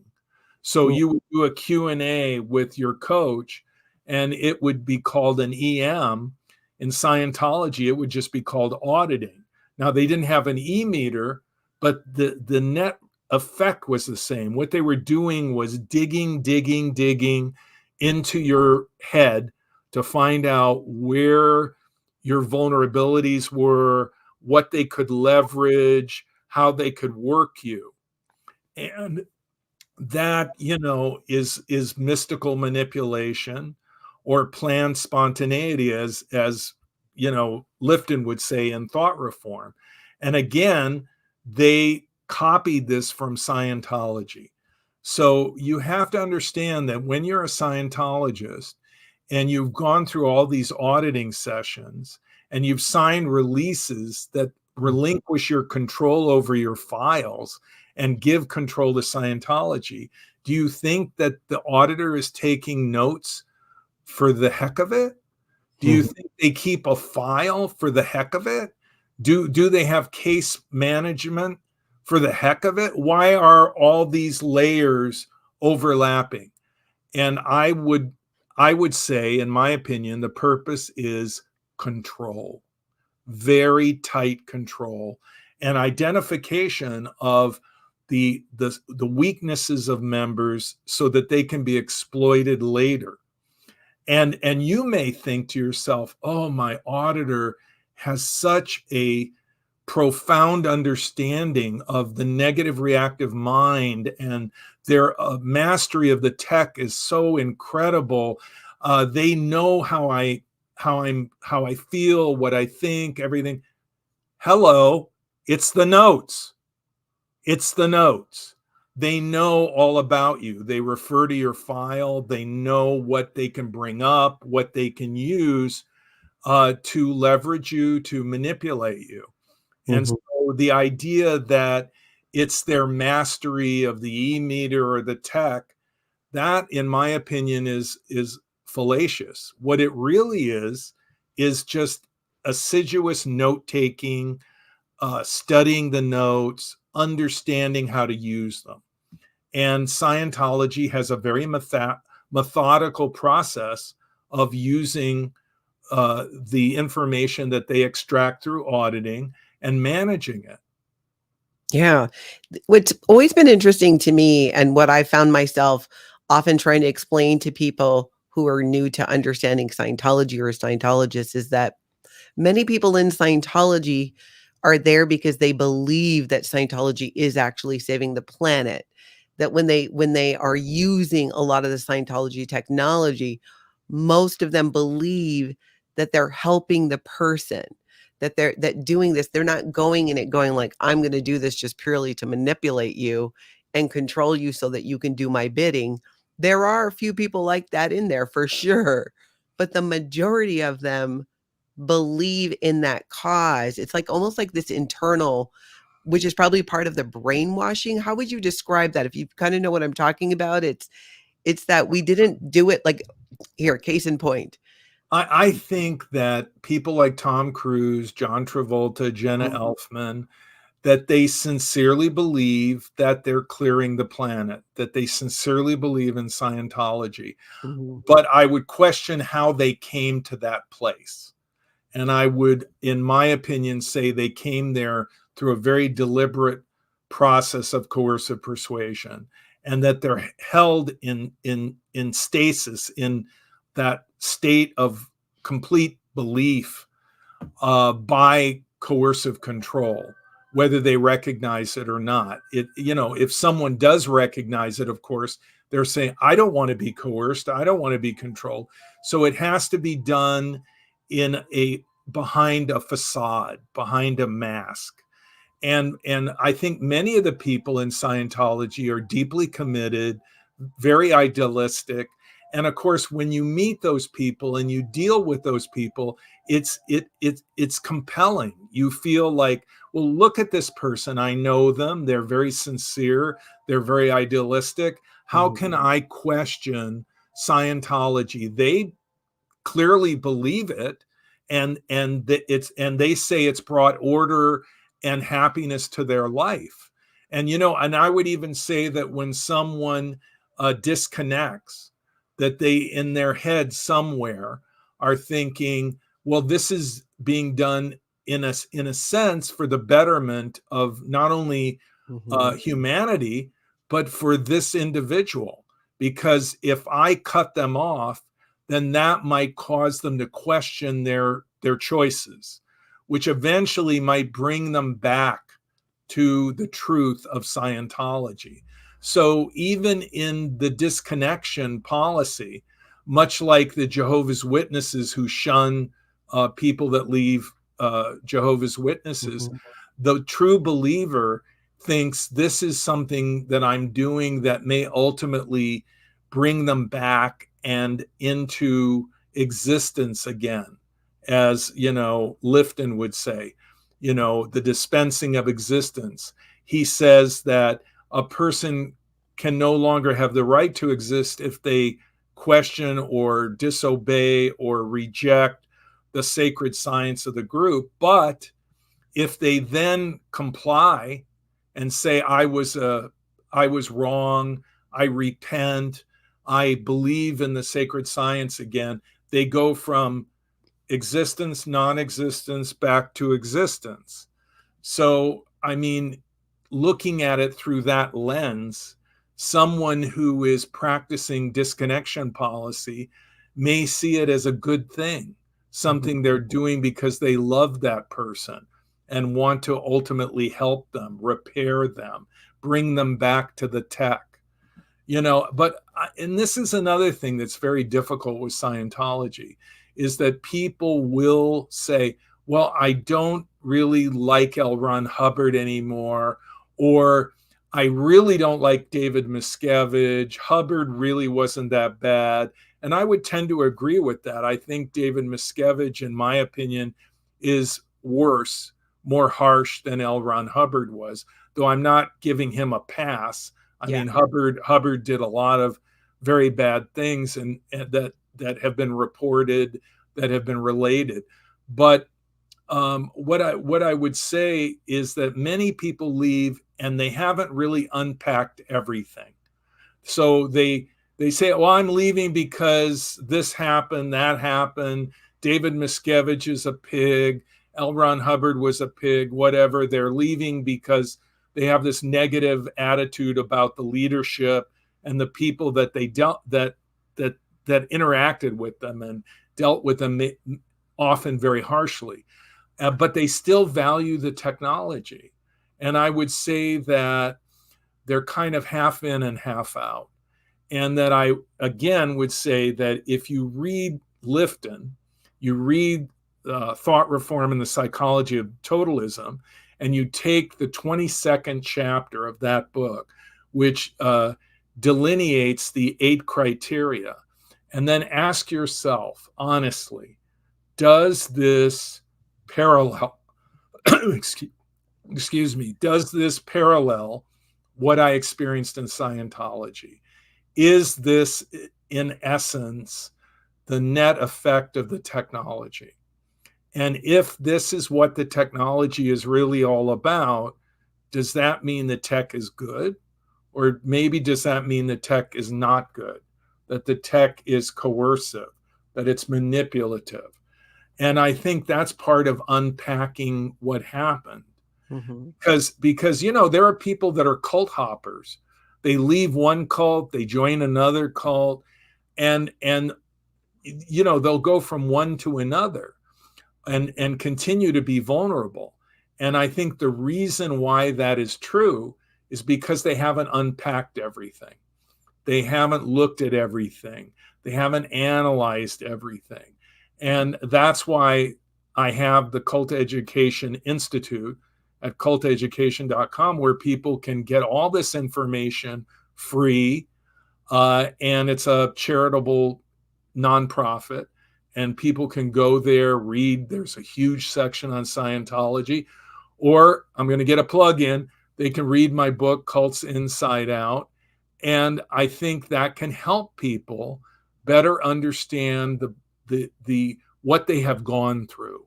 How do these things work? How do groups like Scientology operate? My book has a whole chapter about Scientology, and there's a whole chapter on cult brainwashing with very detailed research footnotes so that people will know where the research is, and they can drill down into any aspect of that chapter that they want to. Because I think that the way to avoid being had again is understand how you were had in the first place. How did the group trick me and trap me? And what techniques did they use? And by understanding all of that, getting your head around all of that, you're then kind of inoculated against that happening to you again, because you can see it. You can see it coming. You get it. When somebody gaslights you, you go, hey, you're gaslighting me. Don't gaslight me. I don't like that. You're being manipulative. And much of what we see as the dynamic in an abusive, controlling relationship, and I have a chapter about that with an intervention case in my book as well, is similar to a cult. An abusive, controlling relationship is one cult leader with only one follower.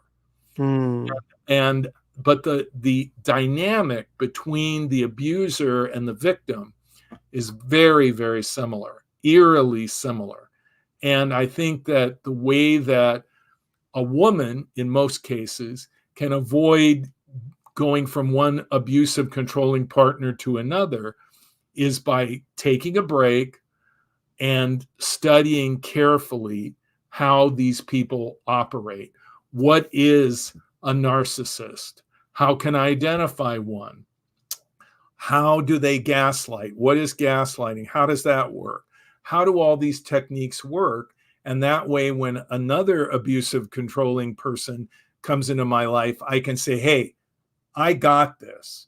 You are not going to pull that crap on me. I have been down this road before, and I was tricked and trapped, but not again. I'm not going to do it again. And I think that's really just the most vital, important thing to take away from that experience is, how did it happen? And how did that person do what they did to me? or that leader, that group. And all of these groups share these same methodologies in common. And by understanding them, we can protect ourselves. That's so wise, and so much of what you're saying makes sense. To me, it resonates so much, just absolutely so much of it. I really wanna read your book. Great. I'm very happy. It took a long time to write that book, 2 years. Yeah, no kidding. There and really a lot of what you're saying too about like inoculating yourself against it. And even when after we've left, for some of us who've chosen to continue to speak out against Scientology and educate and raise awareness about our experiences, Scientology doesn't want that to happen. So they try to do things in fair gaming and starting rumors and gaslighting people and all of that. And it is fascinating to see it play out when you have a good understanding, especially of Scientology. I know that when I was leaving and getting my daughter out of Scientology and my family, because fortunately, I am one of the few where I got 3 generations of my family out with me, but it took 2 years. So for 2 years, I had to play along that I was on board because my daughter was already in Florida by then and she had turned 18, so I knew they would send her anywhere, and I needed to get her back. And many of the techniques that you were speaking about earlier are what worked with her. But what I recognized was, and I think it was just instinctively, I had this realization when I was getting frustrated and just the way that they were just trying to get a hold of her. And I was in this fight with Scientology to keep my daughter that, you know, I just need to use Scientology on them. Like, why am I getting all bent out of whack when I have the ability to shut that all off? And, if you want to play and go head to head, it's almost like I forgot, like, wait a minute, they did train me from childhood. So if you're going to play like that, I'm going to play like that. I know what your rules are. So I'm going to take the knowledge I have of your inside rules and policies and procedures, and I'm going to violate them and force you to make a move. So I got my daughter disqualified from the program she was on in Florida and Clearwater because I knew what I could do to disqualify her, and then they wouldn't touch her with a 6-foot pole. And that's exactly what ended up happening. And from that point on, I went, whoa, wait a minute. So for me, anyways, the way that I found I could break free from and even stand up to Scientology, who was a lifelong bully for me and multiple generations of my family, was to show up to them as a Scientologist, but turning it on them because that's what they were trying to do to me. That's what they try to do to us is they try to intimidate or gaslight us into being so internalized about it that we're so upset and looking inward that we're not actually exposing or talking about Scientology. It's to nullify. That's if they can't drive you literally insane before you walk out the door, then that's what they'll try to do through their attacks. And it just for me, it was such a turning point, and I was scared. I realized to do that because I was so afraid that what if I couldn't pull myself out of it again? What if I used Scientology to fight Scientology and then got stuck in that mindset or that belief? And that, it didn't happen because I was deciding like, okay, you're going to try to enforce this. I know this rule here. So boom, I'm going to shove it right back at you. And they were so upset. They sent 2 people to meet with me, Sea Org members. They flew them out to Minnesota. They put them up in a hotel, reserved this whole room to meet with me, to go through this song and dance, which I did because I wanted closure.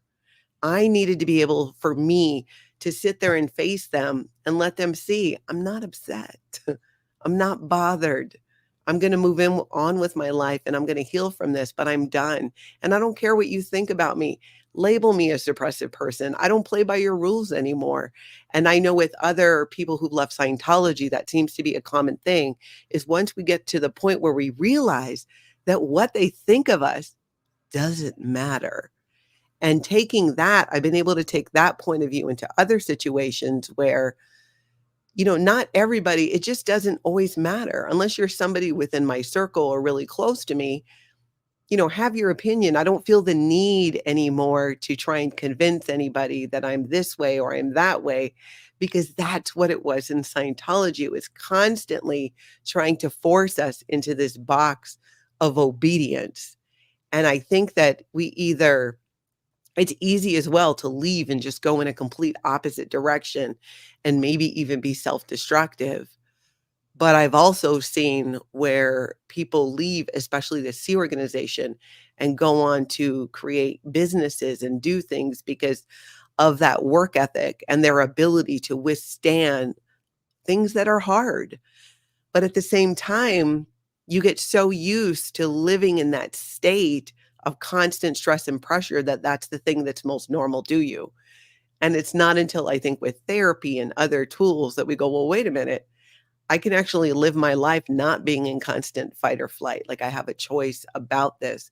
And I think that's how they kept us trapped is we were so overwhelmed that we didn't have the bandwidth to plan and escape. We didn't have the bandwidth to even fight them. It was just easier, fine, okay, I'm in trouble. I need to do ethics conditions or whatever that is. Is that at all a part of your book, or is there another book or tool that you could recommend? I think to help people Well, recognize that. I think that I have a chapter in my book on recovery. Mhm. And I think that the most important thing for people in recovery is if they, there may be former Scientologists who feel I can't go to see a certified, licensed counselor because to me that's like a psych or a mental health professional, and Yeah. I don't want to go to them. And I would say that's part of your programming. Mhm. Scientology didn't want you to be able to use such resources. They saw the counseling profession and psychologists, psychiatrists as antithetical to their power. Mhm. And so they stigmatized them. They made them into the most horrible, thing, so that you would not be able to utilize those resources for your recovery.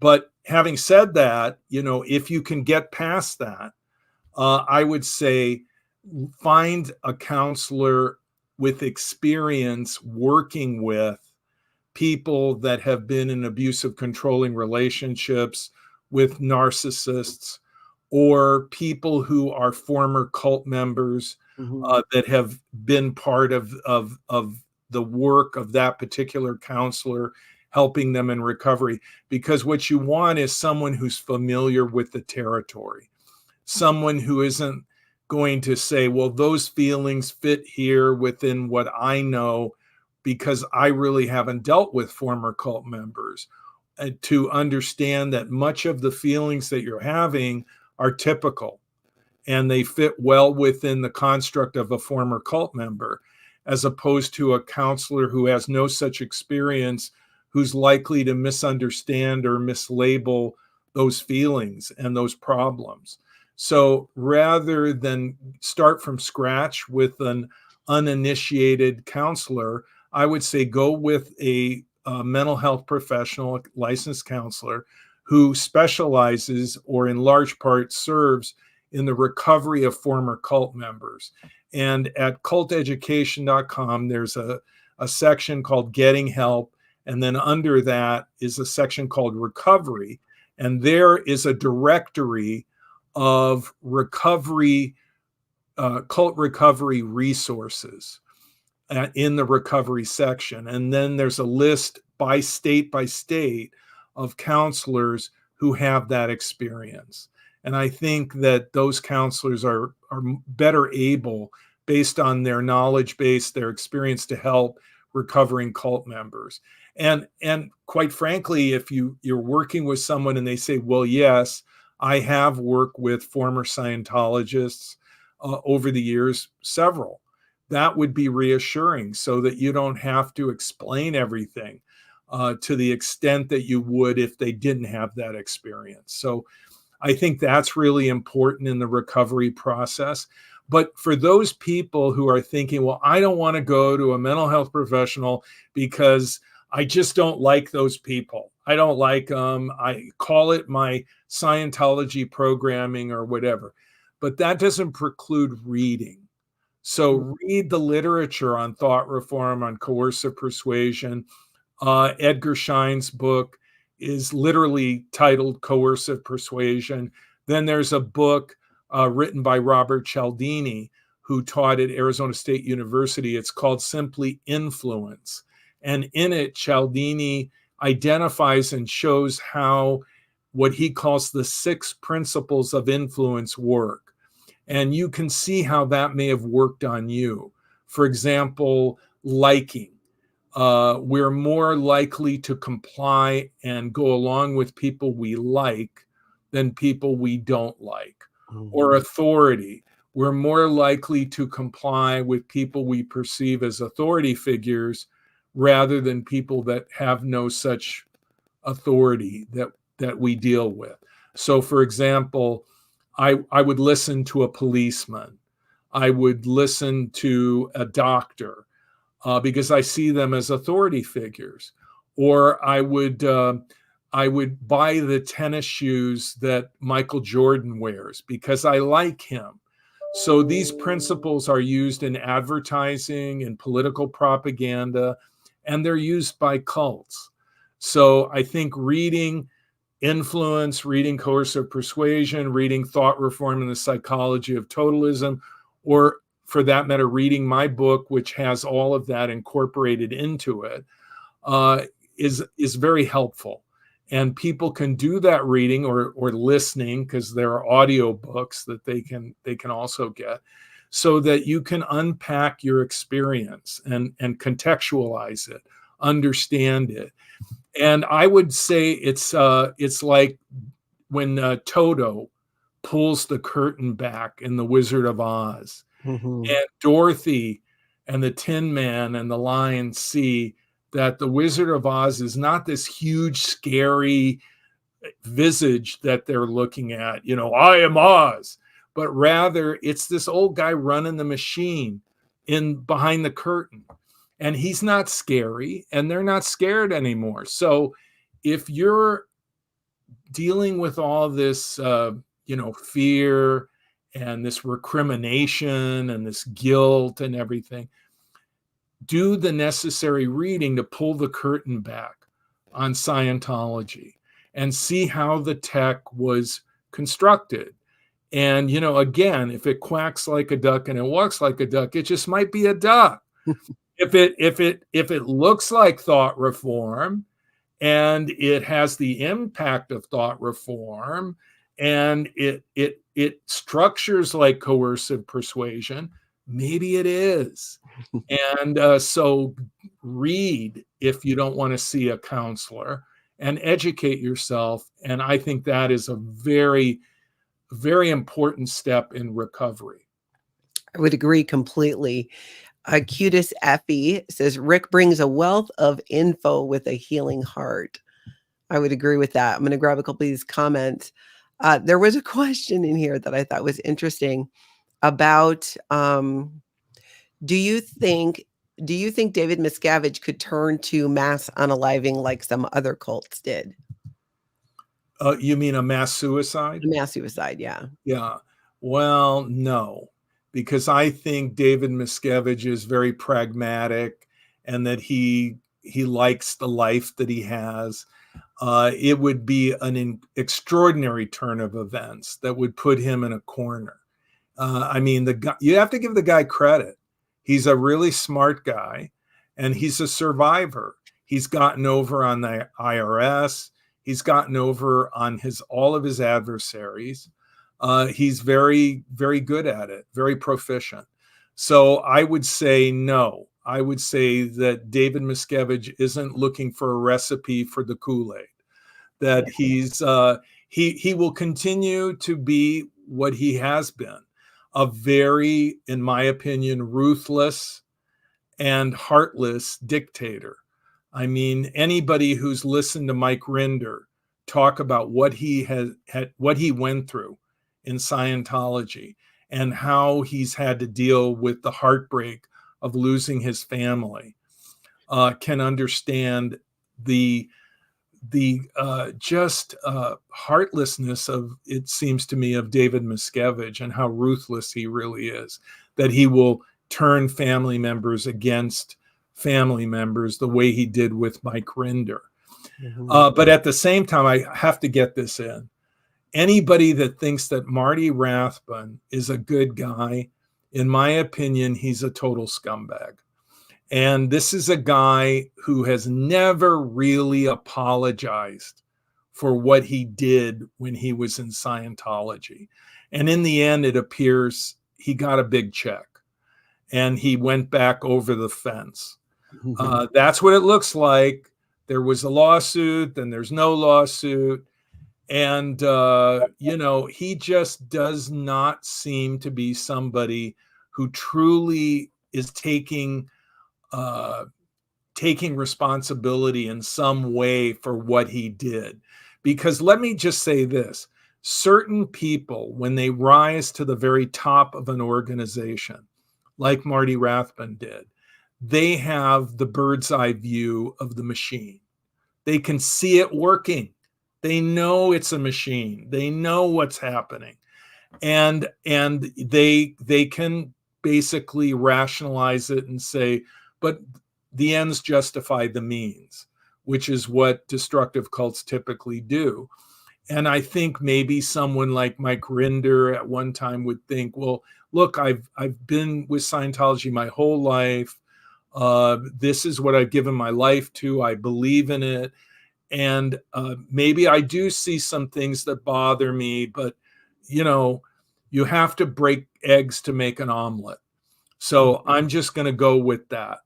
But eventually, Mike Rinder realized he got to a point where he just couldn't go with it anymore. And he realized how horrible it really was. And he, at great cost to his personal well-being, turned against Scientology and hooked up with Leah Remini. And I give him, he and Leah Remini they've really gone through the gauntlet. And I'm sure you have as well, and many other people that have spoken out publicly. But Marty Rathbun, I mean, if you think Marty Rathbun is somehow a good guy, boy, he sure didn't turn out that way.